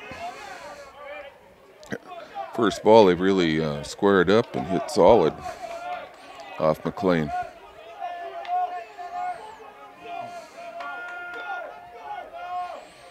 Wilson with the pitch. Grunhagen hits it high in the air to straightaway left field. Aaron Polinsky over, catches the ball just probably 20 to 30 feet out on the grass. And that's the first out for the Blue Knights. Nolan Byer, the cleanup hitter, 0 for 3 with 2 strikeouts. Nolan capable of hitting it over the wall at any time. There's a reason he's in the cleanup hole. McLean Wilson throws over to first base. Lets Dylan Bergstead of the Blue Knights know, I know that you know that I know that you're there.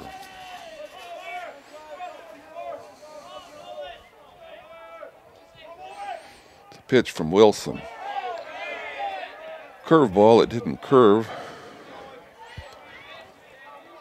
Right over the head of Beyer.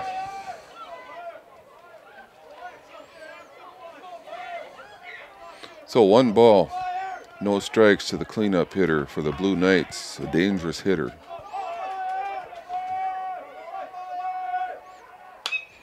And he fouls one straight back. He was right on that fastball.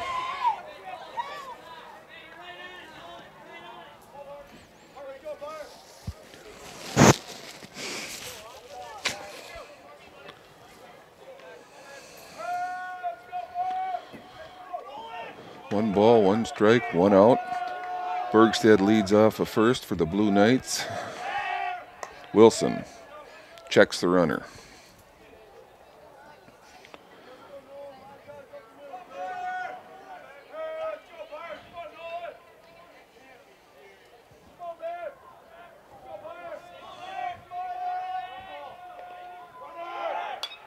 Runner's off on the pitch.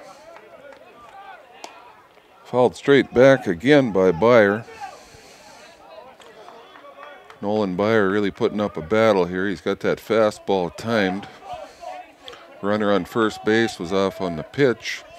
Don't know if that was a straight steal or if it was a hit and run. I suspect it was just a straight steal. 1 ball, 2 strikes to Beyer.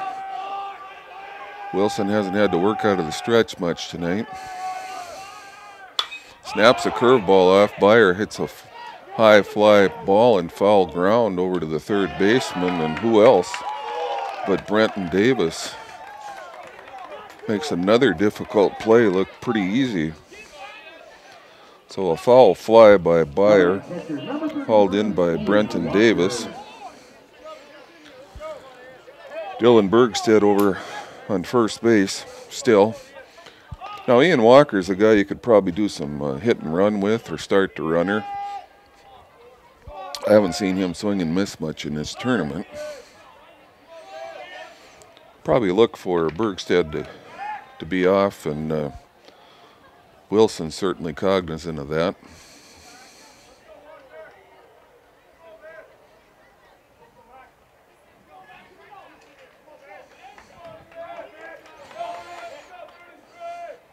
Wilson into the stretch. Here comes the pitch. Throws a nice curveball that breaks over the plate. Ian Walker not particularly enamored with that call.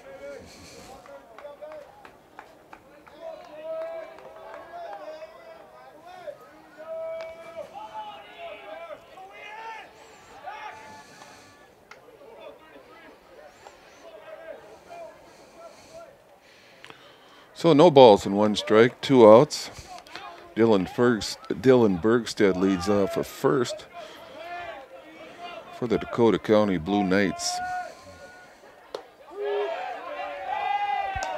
Another called strike.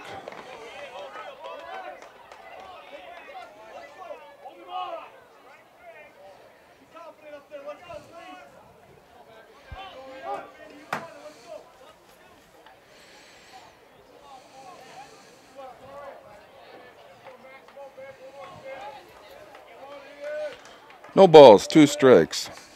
Ian Walker at the plate.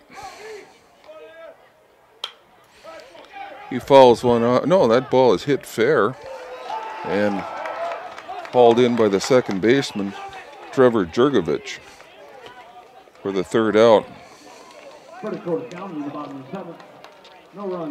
That ball left the bat. For some reason, it looked like it might be foul.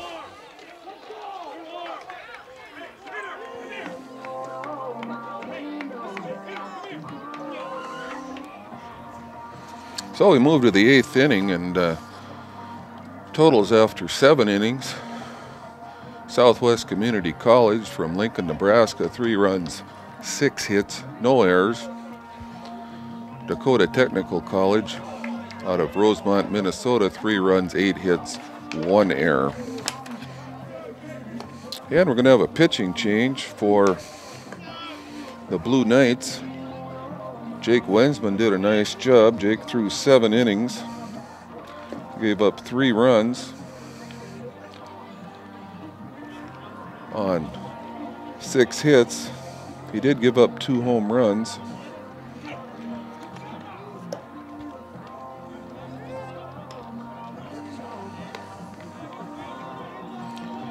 Six strikeouts.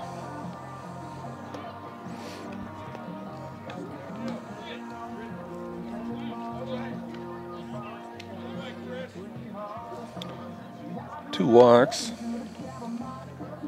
So the line on Jake Wensman, 7 innings pitched, 3 runs, 6 hits, 2 home runs, 6 strikeouts, and 2 walks. Number 35, Dalton Hoffman.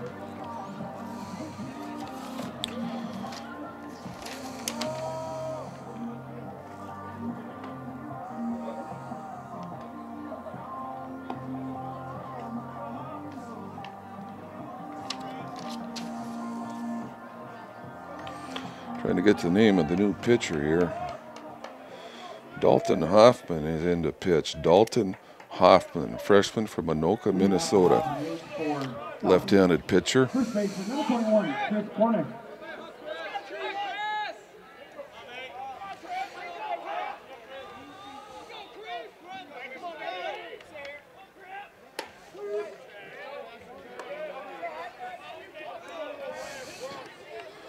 So Dalton Hoffman in, first hitter. Oh, by the way, you're going to have to face is the other team's cleanup hitter. Cornish scalds one down the left field line foul. Kind of hit the daylights out of that thing.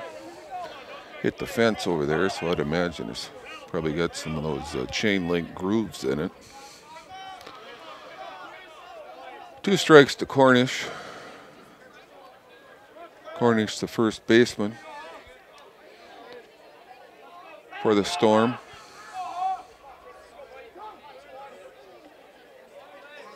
Time called. Not sure who needed it. I don't think anyone asked for it, but the umpire just didn't feel set. Umpire wants to get set and have a good look at the pitch. Hoffman bounces a curveball up there. Dalton Hoffman on in relief.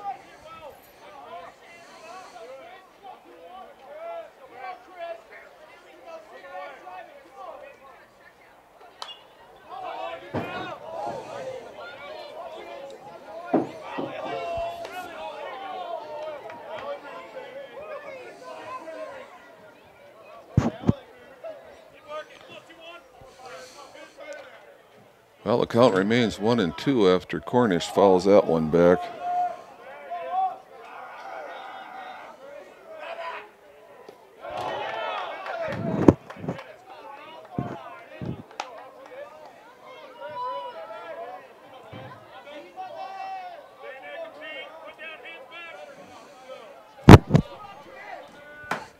So 2 balls and 2 strikes to Chris Cornish.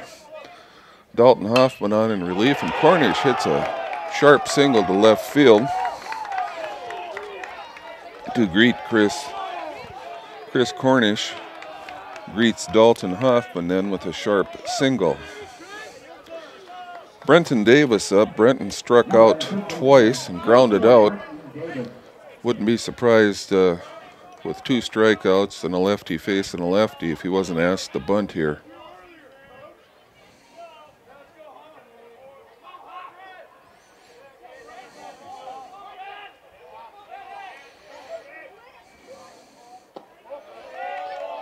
Davis looks at a low fastball. Davis just putting on a clinic tonight on how to play third base. Nobody on. Excuse me, nobody out. 1 man on.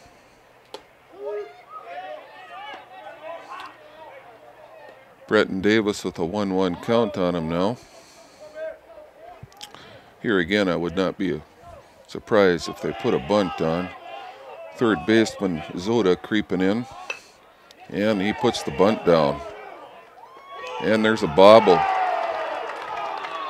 Bobble by Dalton Hoffman. And that should be an error.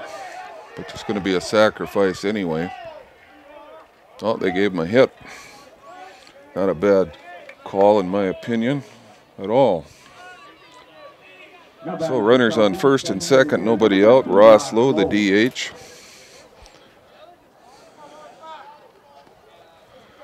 Lowe may be called on to bunt as well.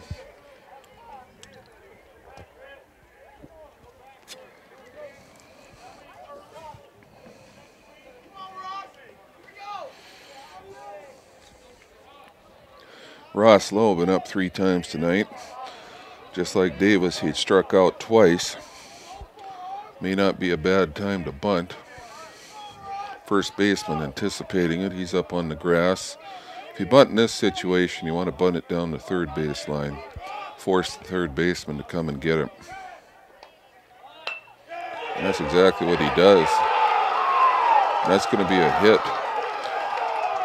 You know, when you don't run the wheel play there, when you want your left-handed pitcher to get that baseball for you, instead of running the wheel play, that's the risk you impose. But a perfectly executed sacrifice bunt and base hit by Ross Lowe.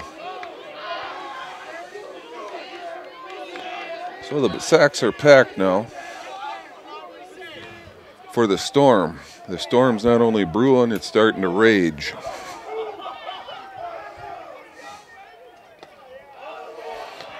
That ball inside nearly hit Alec Lee.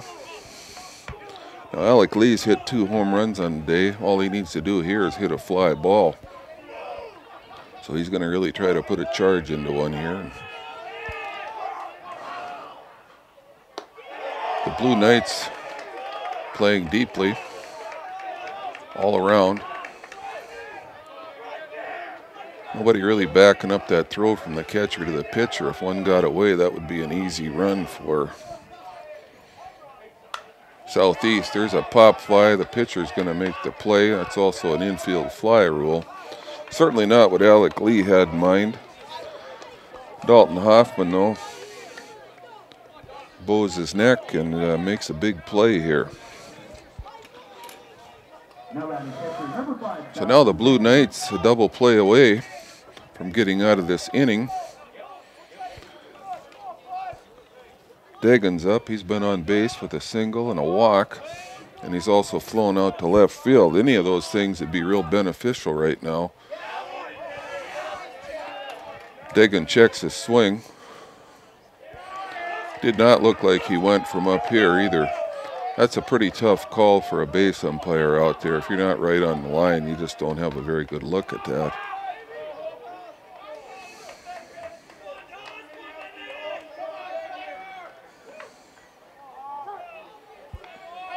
Time's called.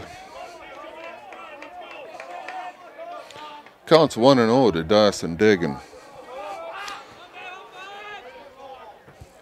Dawson singled and scored a run in the 7th. And Dawson takes one for the team there. An RBI the hard way. A curveball in the keister. Now batting second baseman, number 12, Trevor Yurovich. I actually thought that ball was going to curve over, but it just kind of sat there and spun. And not a bad pitch to get hit by if you're going to get hit. Of course, Dawson being a catcher, he's not going to budge on that. He's been hit by balls in the dirt much harder than that. So Southeast Community College takes the lead here. Dalton Hoffman really struggling out there to get ahead in the count. Number 9 hitter Jurgovich up. He's homered, singled, and had a sacrifice bunt. And he's hit.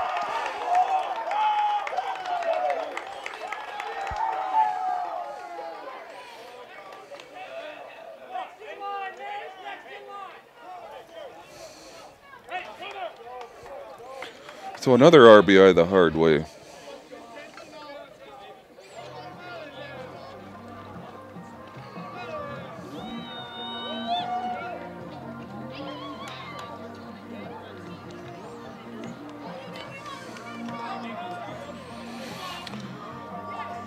Looks like the Blue Knights are going to make a pitching change, and looks like they're going to come in with another lefty.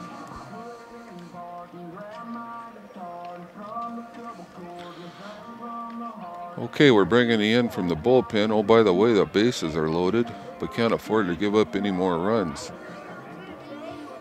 No problem, Coach. I got this. Whoever the reliever is, he comes in with a big smile on his face, so he looks pretty relaxed. And really, that's the attitude you have to take in this situation.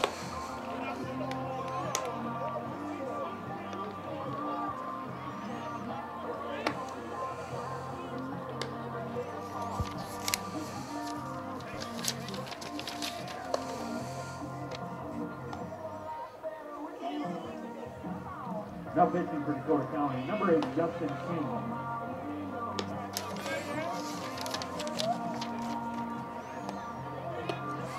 Justin King on, a sophomore from Farmington, Minnesota. Number 8, Justin King, a lefty.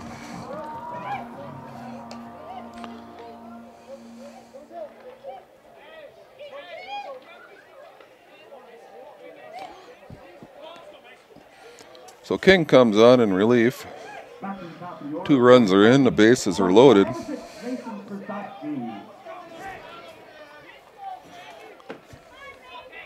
Prosaski, the hitter.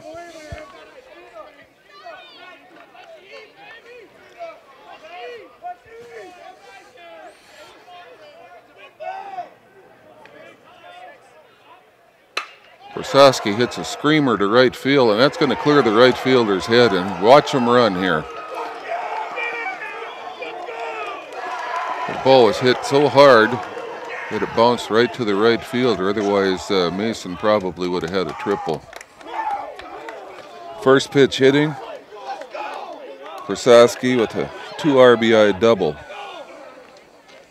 Now batting center fielder, number 10, Will Hannafin.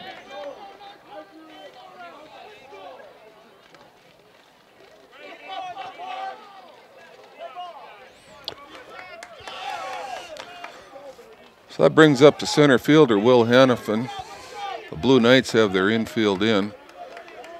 Southeast Community College has built their lead to 7-3 with 7 unanswered runs. I guess that would be 5 unanswered runs, excuse me. 6 unanswered runs. My bad.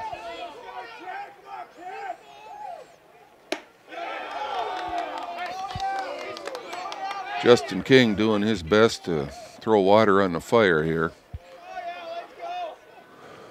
The Storm's raging away right now. Put up 4 runs in this inning so far, and they're still trying to get more. King with a nice curveball breaks over the center of the plate for strike 1. So 2 balls and 1 strike. You know, he can afford to maybe put this runner on and set up a forced play, but you want to get all the outs you can right now.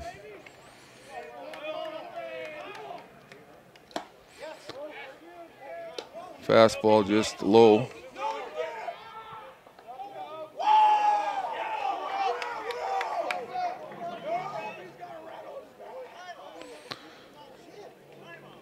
Coach from Dakota County wants a foul ball there. I didn't hear anything.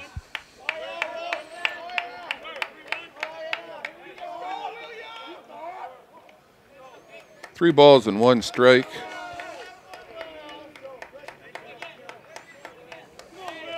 Will Hannafin up. Will with a sacrifice fly, which was huge at the time.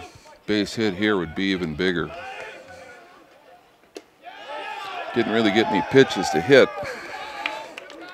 Hannafin on now, and that loads the bases back up.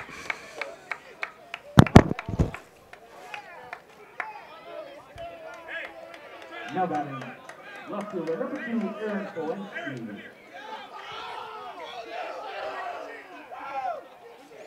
Going to have a trip to the mound by head coach Matt Erzer. Going to take the ball. So King faces 1 hitter and 2 hitters. Gives up a 2-run double and a walk. Bases are loaded. We're going to have a right-handed reliever come in. Coachers are trying to do some right-left, left-right matchups here.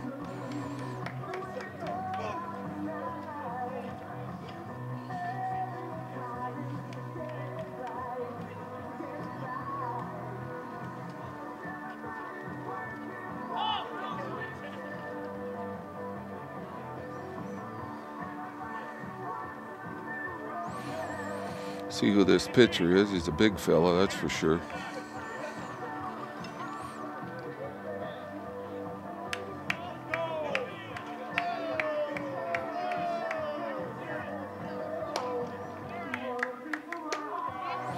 Now his number's 30. Let's pull it off the roster here.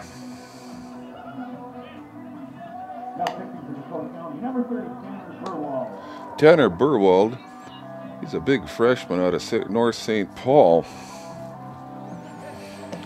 This Tanner will be the 4th pitcher used tonight by Dakota County.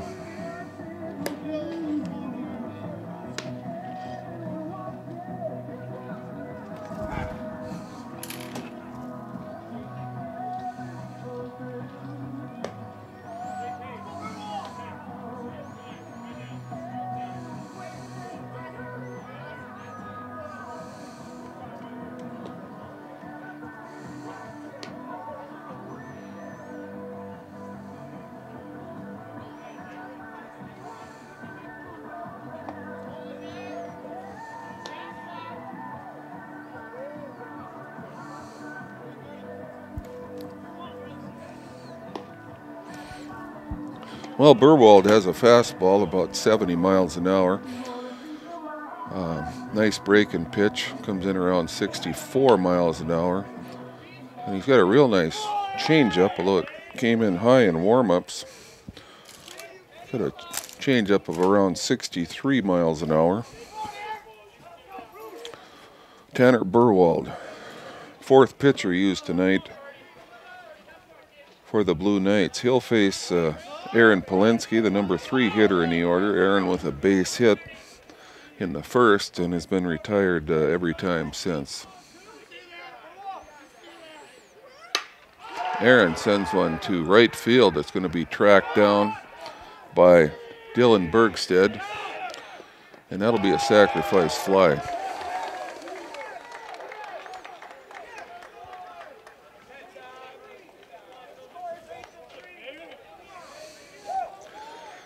So that's the 5th run scored in this inning. Prosaski also tagged up at 2nd. Now he's at 3rd, so there's runners at the corners with 2 out, 5 runs in for Southeast Community College out of Lincoln, Nebraska. The storm has turned into a major hurricane if you're the Dakota County Blue Knights. So 8-3 here. Runners on the corners. And Chris Cornish, the hitter. Chris got this thing going in the top of the inning. He was the first hitter, and he had a sharp single, which incited the rally, or seeded the clouds for the storm.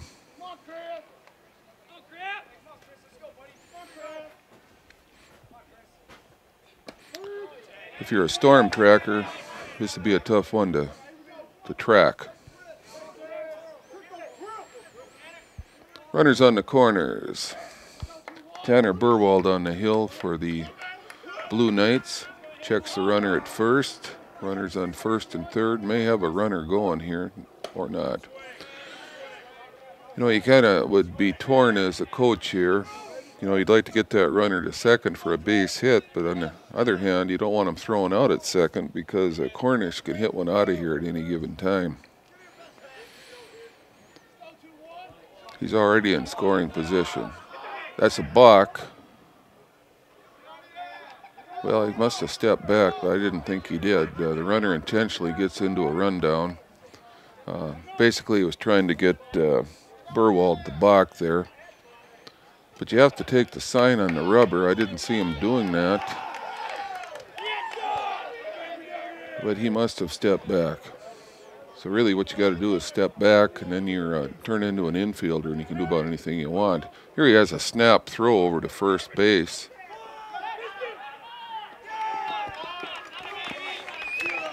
I don't know what happened there, but it's exactly what you don't want to happen if you're the coach, because you just took the bat out of your cleanup hitter's hands.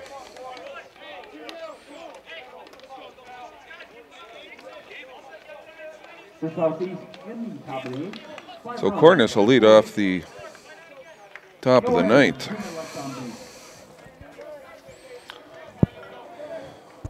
So the Storm hangs 5 on the board. So right now, after 7.5 innings of play, the Storm from Southeast Community College in Lincoln, Nebraska, has 8 runs, 9 hits, 0 errors. Dakota County Technical College from Rosemont, Minnesota, has 3 runs, 8 hits, and 1 error.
Leading off the bottom of the 8th for Dakota County, first baseman, number 4, Trent Fredenberg.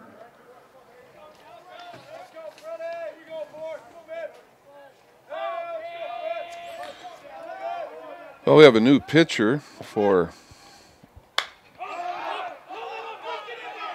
the Storm, number 47.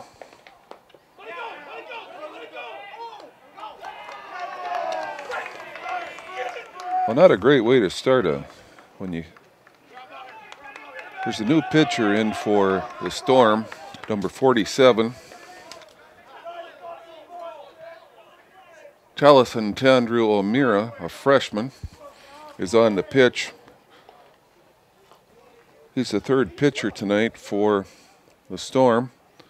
And there was a pop fly that catcher couldn't find in the lights, and that dropped down fair, and by golly, if it didn't just stay fair.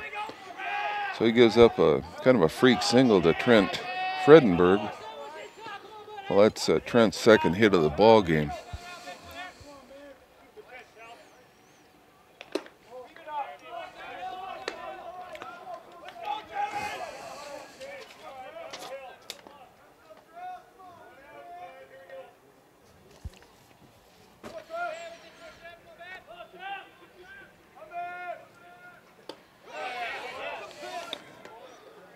Taliesin Tandrew O'Meara once again on the pitch.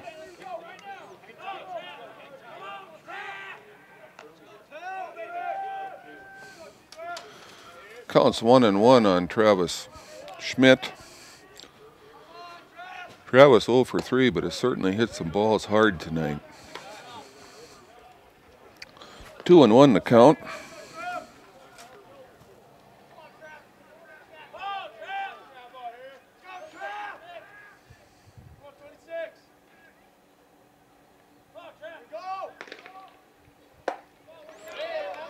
O'Meara with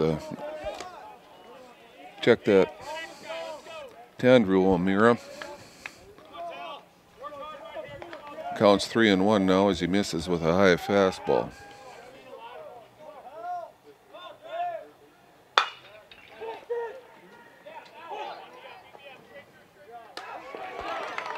Well, that was a shot hit to Brenton Davis down there at third.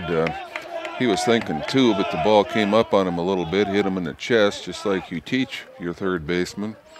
He was able to recover and get it out at first base. Caleb Zota, the hitter, RBI single in the third. Andrew O'Meara is flirting with that 80-mile-an-hour mark on his fastball.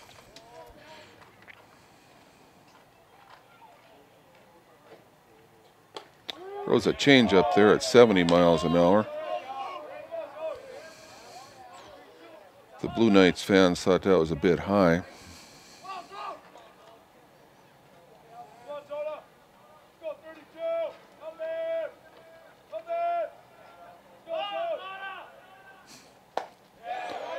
.72-mile breaking pitch there. Count goes to 0-2. We'll see if Andrew O'Meara tries to sneak the cheese by him here for strike three.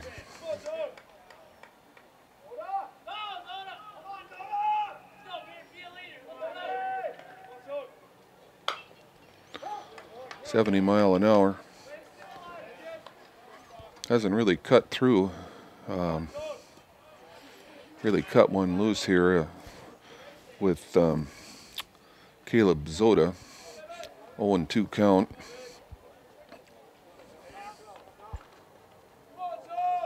Andrew O'Meara into the stretch. Focusing on the hitter and the pitch. 71 miles an hour slider there. That's a tough pitch to hit at this level of baseball. Center fielder, number 34, Clayton Harris. So Taliesin Andrew O'Meara comes in, gives up a kind of a freaky single, and has retired the next two hitters.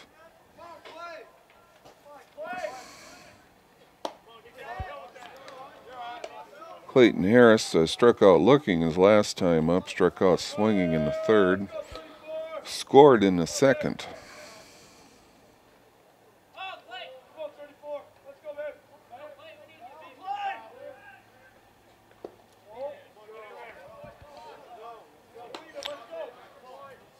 Pitch misses, goes to 2-0. Taliesin O'Meara doing a great job of changing speeds here. Right through an 82-mile-an-hour fastball. One of the harder pitches we've seen in a while today. So Clayton Harris, 2-1, has seen quite a variety of pitches in 3 pitches.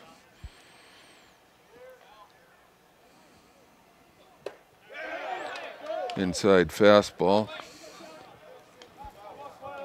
Harris swings through that. That may have caught the corner had he not swung. 2 balls, 2 strikes, 2 outs.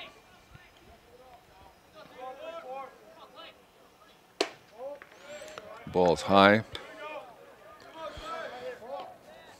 What Andrew O'Meara does not want to do is walk the 9 hitter right now.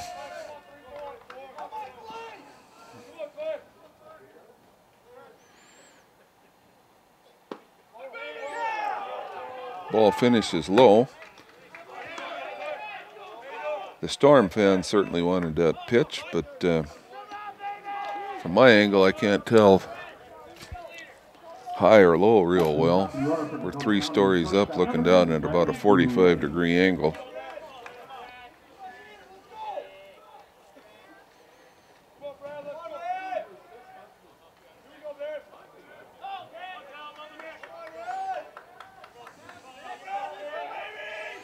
So we're back to the top of the order.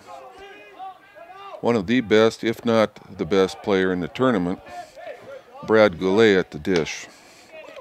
Swings through a breaking pitch there to go 0-1, but Brad's one of those kids that can get 2 strikes on you and on him and really doesn't faze him.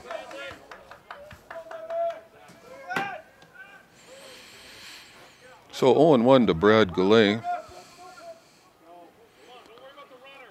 Best hitter I've seen to date in this tournament is, we're looking at him right now, Brad Goulet. A lot of good ones, though.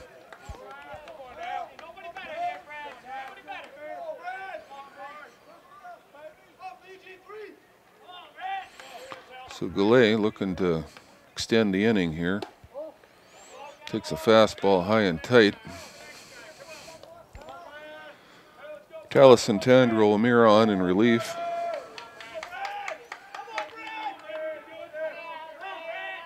For the Southeast Community College Storm. Pulls the string there.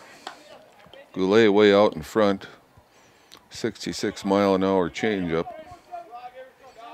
Once again, Tandro O'Meara's fastball's in that 81, 82-mile-an-hour range, so that's a 14-mile-an-hour difference. It's pretty substantial. Goulet sends one out to deep left field, but it looks like the left fielder has it measured. And the left fielder, Aaron Polinsky, hauls it in.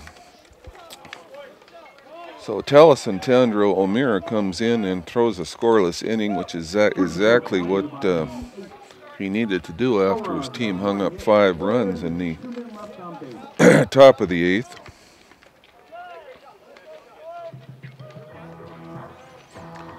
So we have 8 complete now. It's the Southeast Community College Storm from Lincoln, Nebraska, 8.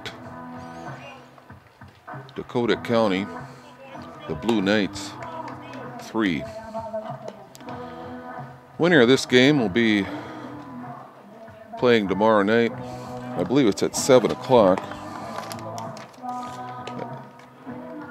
Yeah, the winner will play at 7 o'clock, a game scheduled at 7 o'clock tomorrow night. The loser will play at 4 o'clock tomorrow afternoon against Williston State College, and the loser of that baseball game will pack their equipment up and they'll be done for the year. Of course, the winner of this tournament travels down to Iowa to meet the region winner down in that area for a 2 out of 3 series. The winner of that 2 out of 3 series will go to the College World Series in Oklahoma. When I say the College World Series, that would be the Division II NCAA Junior College World Series. Well, just watching Tanner Burwald warm up, he's getting a little looser. He was really popping the mid here between innings. You got 2 big old boys that have come in and they're pumping strikes in there and they're throwing the baseball hard. So Chris Cornish was up when Will Hannafin was picked off first base, so he'll get a brand new at bat here. 67-mile-an-hour changeup by Tanner Burwald. That's a nice difference. That's 12, 13 mile an hour off his fastball. Kind of short arms a fastball there, about 74 miles an hour. Actually, his fastball is topped out tonight at about 76 miles an hour, not in the 80s like I led you to believe. 73-mile-an-hour fastball, and Chris Cornish dives across the plate. He was thinking right center on that pitch, I believe. So the count goes to 2 balls and 1 strike. Tanner Burwald in his second inning of relief for Dakota County. Burwald misses up and away. Last time I checked, up and high were about the same thing. Burwald with a 3-1 count. Cornish looking for a meatball here and gets a nice fastball in the zone but swings under it. Burwald not afraid to challenge it.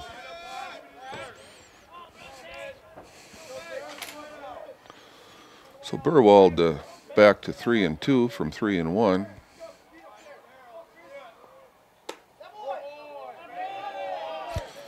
That pitch inside and he walks Cornish to lead the inning.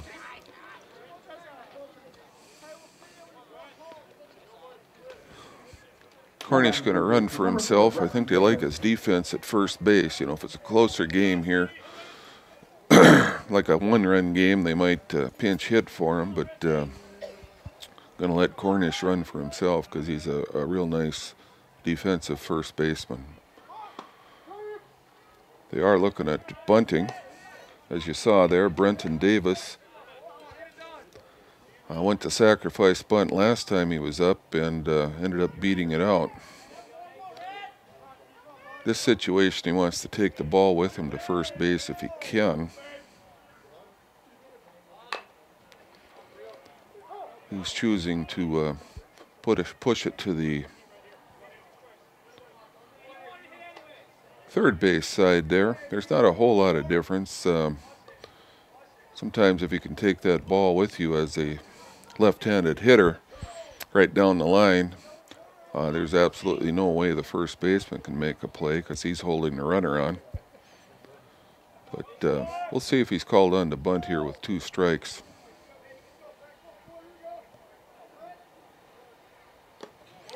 That pitch is inside. 1 ball and 2 strikes.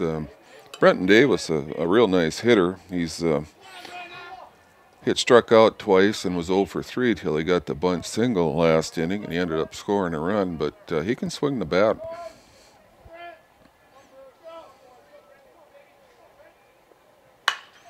And that ball's hit a ton to right center field. That might be out of here. And that is out of here. Davis sends a 1-2 pitch over the 370 sign and right center field. Hit that ball about 390 feet. That was a no-doubter when it left the bat. So Brenton Davis utilizes a bunt single in the last inning to kind of get his confidence and his timing back, and he pounds one deep to right center field. And that puts the Storm up 10-3 now.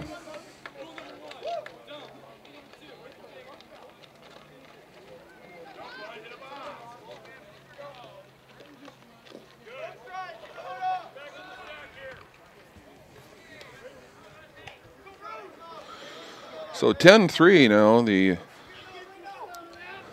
Storm kicking up again here in the 9th inning.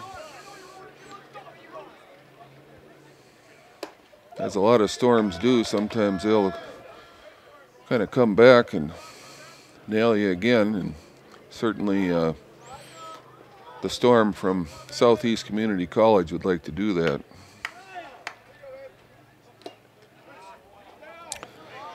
Ross Lowe, he's 1 for 4 on the night. Ross, too, called upon to bunt last time he was up.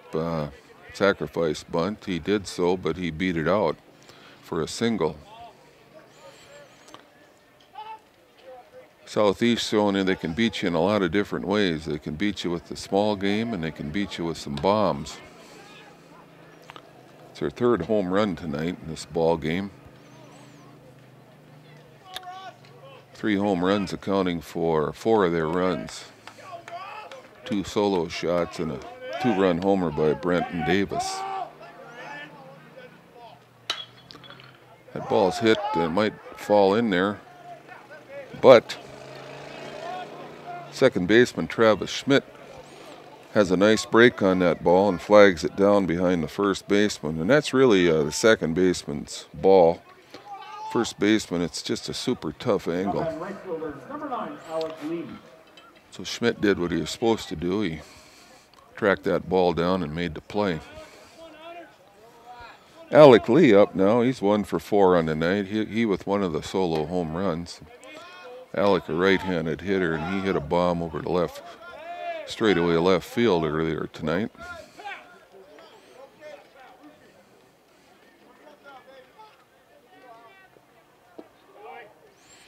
Ball's low. I could tell that one just by the placement of the glove.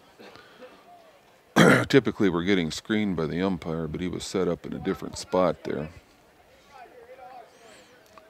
So 2-0 count to Alec Lee. He's looking for something to drive here, no question about it. That's a high fastball. If it wasn't high, it was outside. So 3-0.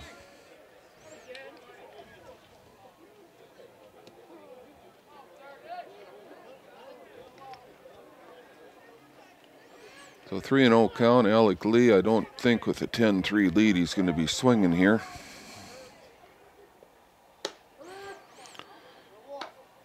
Strike called. Runs the count to 3-1. 1 out here in the top of the 9th. The Southeast lead has grown to 10-3. Alec Lee opened up fast and got the swing through fast, but didn't make contact. Counts 3-2. Tanner Burwald continues to battle out there for the Blue Knights. And Alec Lee draws a walk.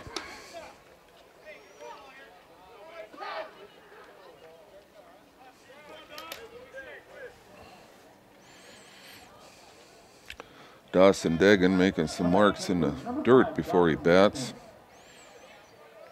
Baseball, a game of superstitions.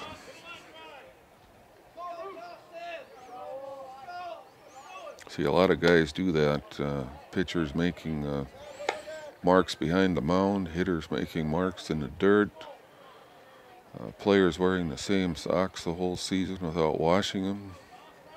Take them off and they just kind of float around the bedroom. 0-1.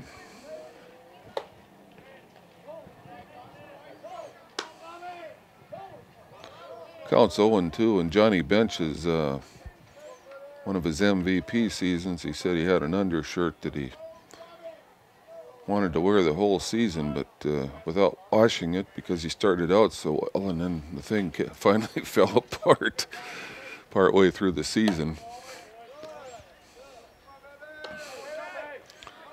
Catchers, of course, they put the catcher's gear on and they sweat extra compared to other players. So the count's 1 ball and 2 strikes to Dawson Degan now. Tanner Burwald. Burwald throws the pitch, and that ball is booted by the first baseman, Trent Friedenberg. Trent was thinking too there. He did what you're supposed to do, come off and catch that ball as you're moving towards second. He could have made a nice throw to second base, but the ball didn't cooperate with him. Now then, second baseman, number 12, Trevor Jurovich. One of these games that if something can and will go wrong for the Blue Knights, it's seeming to rear its ugly head right now. So the storm is definitely percolating again. Trevor Jurgovich, the hitter. Jurgovich, excuse me. Trevor, a number 9 hitter with a perfect night going. He has 2 RBI. He's 2 for 2. He's had a sacrifice bunt and a home run. Not bad for a 9 hitter, folks.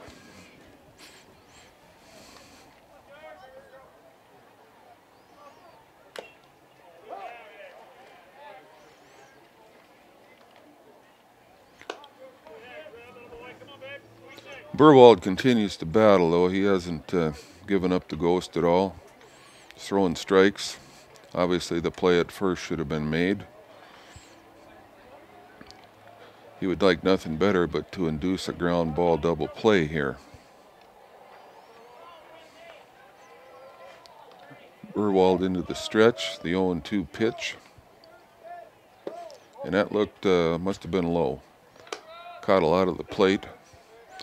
That runs the count to 1 ball and 2 strikes for Trevor Jurgovich.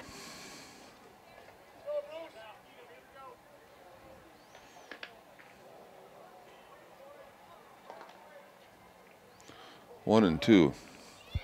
Burwald, the pitch. Jurgovich hits that into right field. And that's going to score a run. So Alec Lee comes all the way around to score on the single. by Djurdjevic. Djurdjevic with another RBI. That's 3 on the game for him. Who knows, Trevor might get moved up in the order tomorrow, but sometimes when you're going well with a batting order, you don't really want to do much to mess with it. Score is now 11-3 in favor of Southeast Community College out of Lincoln, Nebraska. We're back to the top of the order. There's a little blooper out that's going to be a whole lot of trouble, and that drops in there and gets by the left fielder. Yeah, if that doesn't kick by him, they're going to get a forced out at third. It's just, like I said, something can and will happen to the Blue Knights right now. It certainly is. It's really no fun for the Blue Knights right now. And I really don't think it's a lot of fun for Southeast either. They're just hitting the baseball. It's finding holes. But I watched a baseball game this spring where the visiting team jumped out 16-0 and ended up losing the game. So there's a lot of things that can happen in baseball. So the score is 11-3 now. Bases are loaded. 1 out. Number 2 man in the order, Will Hannafin, up for the Storm. He hits a ground ball, a little nubber, and he beats it out.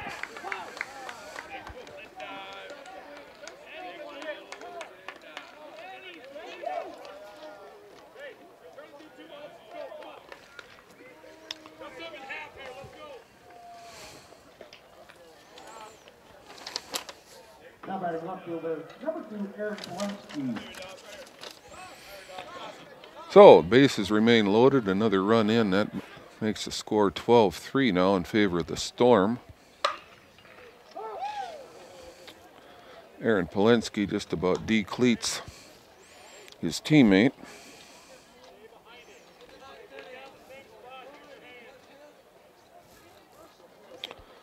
Trevor Djurdjevic at third just about got one off the ankle. Thank God it missed him because that really would have stung. So, 4 more runs in here for the Storm. Ball's inside, just about hit Polensky. Polensky 1 for 3 tonight with an RBI on a sacrifice fly earlier.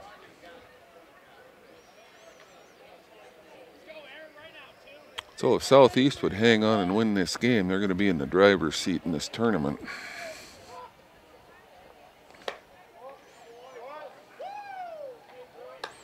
Another pitch inside. Tanner Burwald just hasn't gotten a lot of defensive support here. Been a lot of tricky balls hit, squibbers and those types of things that are just really difficult to field.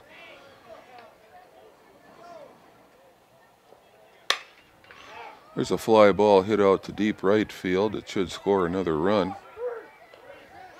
Here comes Djurdjevic home. Krasowski tags at second. He moves over to third. So Polensky with his second sacrifice fly of the game. So the lead now stands at 13-3 for Southeast Community College out of Lincoln, Nebraska. Runners on first and third, the catcher out putting some signals on in case the runner steals. I don't believe with a 13-3 lead he needs to worry about the Storm stealing.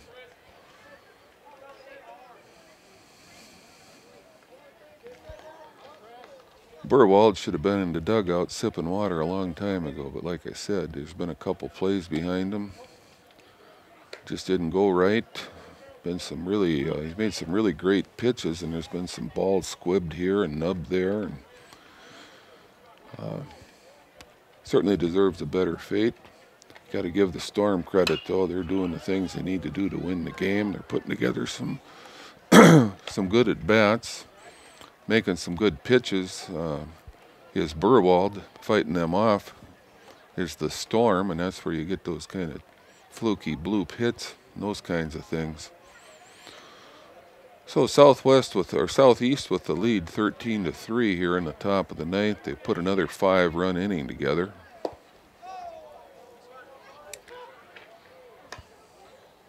Chris Cornish, the hitter. This is the third time he's hit in the last 2 innings.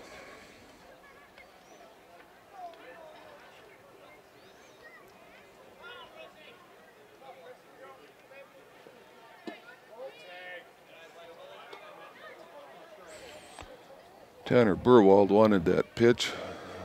That's the first time he's really shown any emotion out there. Gets to this point in the game, you know, you're the guy that's going to finish it. You're kind of taking one for the team. At the same time, if you make a borderline pitch, you're hoping that you might get that call. Cornish fouls one back. Count goes to 3-2 with 2 outs. So the runner Hannafin will be off with the pitch at first. And a runner at third, Prosaski, I'm sorry, and it's a walk.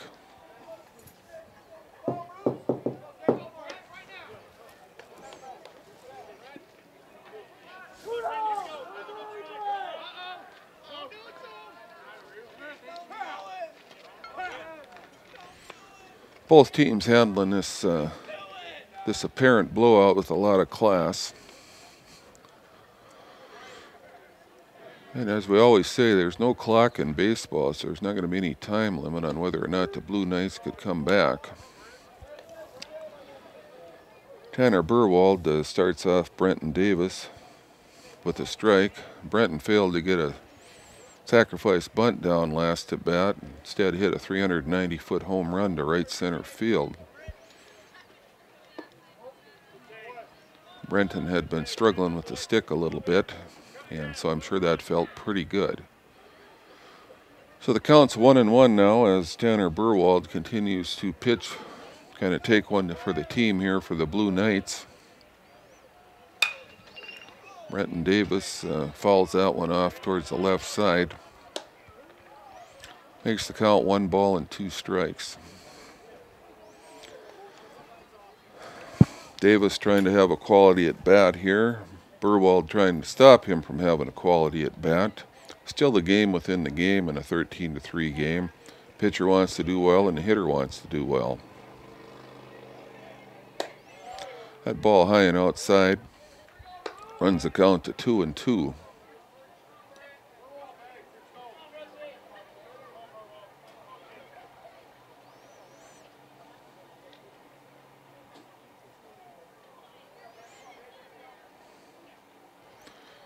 Two and two the count. Burwald into the stretch, the pitch, and Davis strikes out on a nasty breaking pitch. So we're going to go to the bottom of the ninth right now.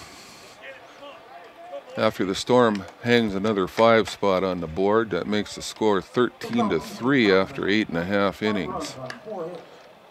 1 error and 3 men left on base.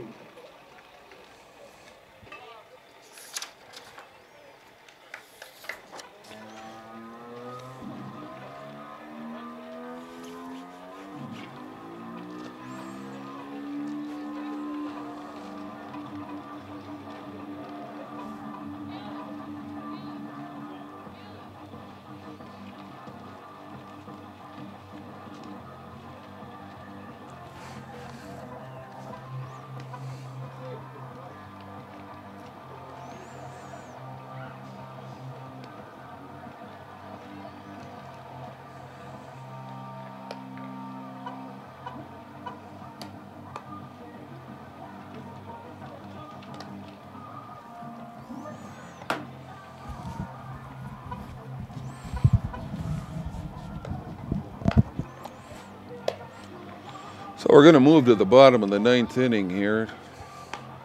Dakota County Technical College down 10 runs here going into the bottom of the 9th, and obviously they have their work cut out for them. As a coach here, you just tell your guys to go up there and try to have good quality at bats, try to hit the ball hard so I can get strikes.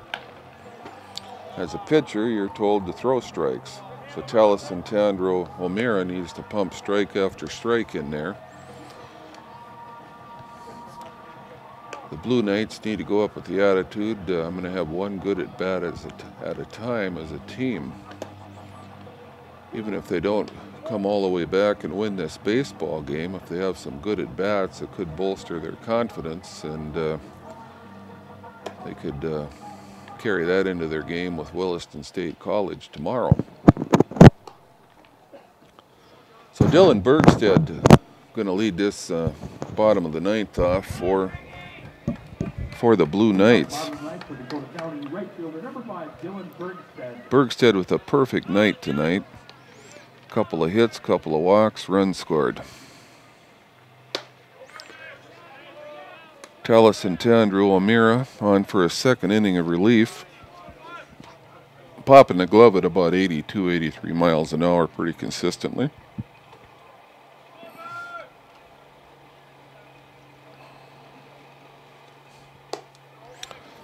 Sticking with that fastball, as you might imagine.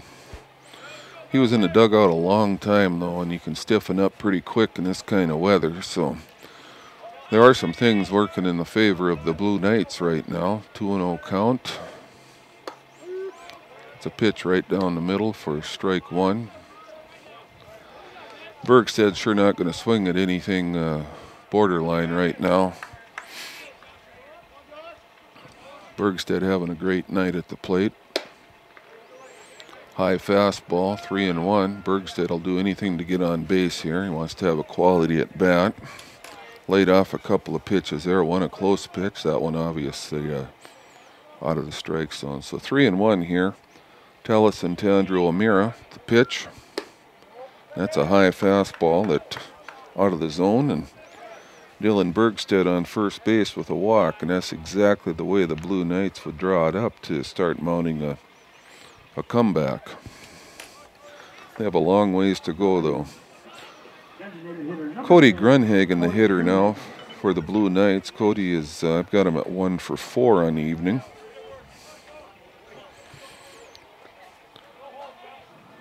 To mount a comeback in baseball, it's one at bat at a time.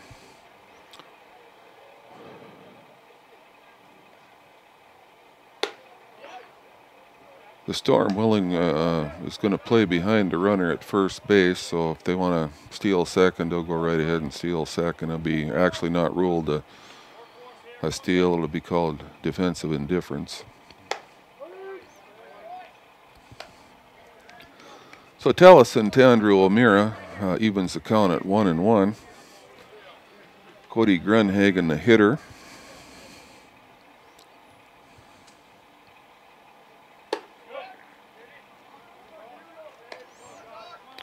Two balls, one strike. Dawson Dagan imploring his pitcher to throw strikes.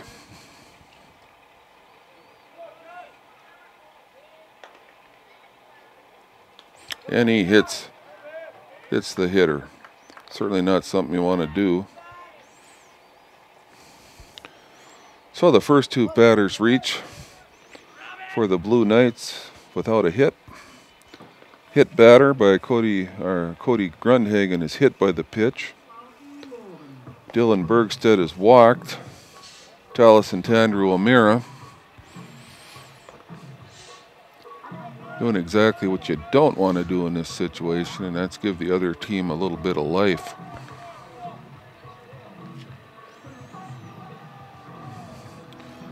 Well, Nolan Byers up now, and he's the cleanup hitter for the Blue Knights from Dakota County Technical College. Cody's had a tough night with the bat. He's 0 for 4. He'd like nothing better than to run into something here and deposit it over the left field fence. He got a pitch there and he just missed it. When things are going bad, you get your pitch sometimes, you just can't. You can't hit it for whatever reason, and who knows what puts you in a slump. And I'm not saying he's in a slump, he's just having a tough night. Of course, then the pitcher comes back and paints the corner for strike 2. Nolan Byer with an 0-2 count. Taliesin Tandrew O'Meara working to mow some guys down, and he got the strikeout there. Nolan Byer, a much better hitter than he's shown tonight.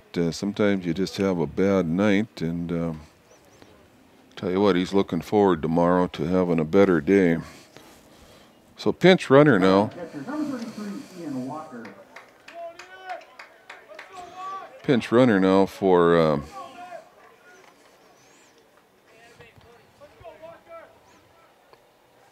Dakota County, excuse me. Tanner Peterson, a freshman from West Fargo, North Dakota. He's more than likely played on this diamond before.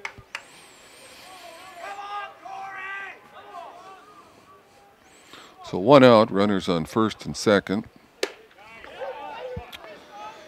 Taliesin Tandrew O'Meara appears to have gotten his control back. Not sure what his coach said to him when he was out there, but it appears to have been a pretty effective visit.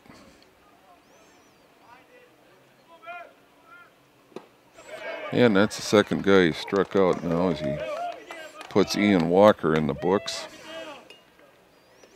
2 outs, 2 men on now. Trent Friedenberg up. Friedenberg is 2 for 3 with a walk tonight. His last hit was kind of a goofy hit. He hits a pop fly to right out in front of the plate, and catcher loses it in the lights. You know, that's the type of ball that there's no way the first or third baseman could have gotten to it. Pitcher was also quite a ways back, and the only guy that's going to catch that is the catcher, but like I said, he lost it in the lights, and then the thing bounced, hitting about 6 feet in front of the plate, and of course everybody thought it would roll foul, but nope, it stayed fair. It looks like a line drive in the scorebook for Friedenberg, who also gets a base hit here now to load the bases.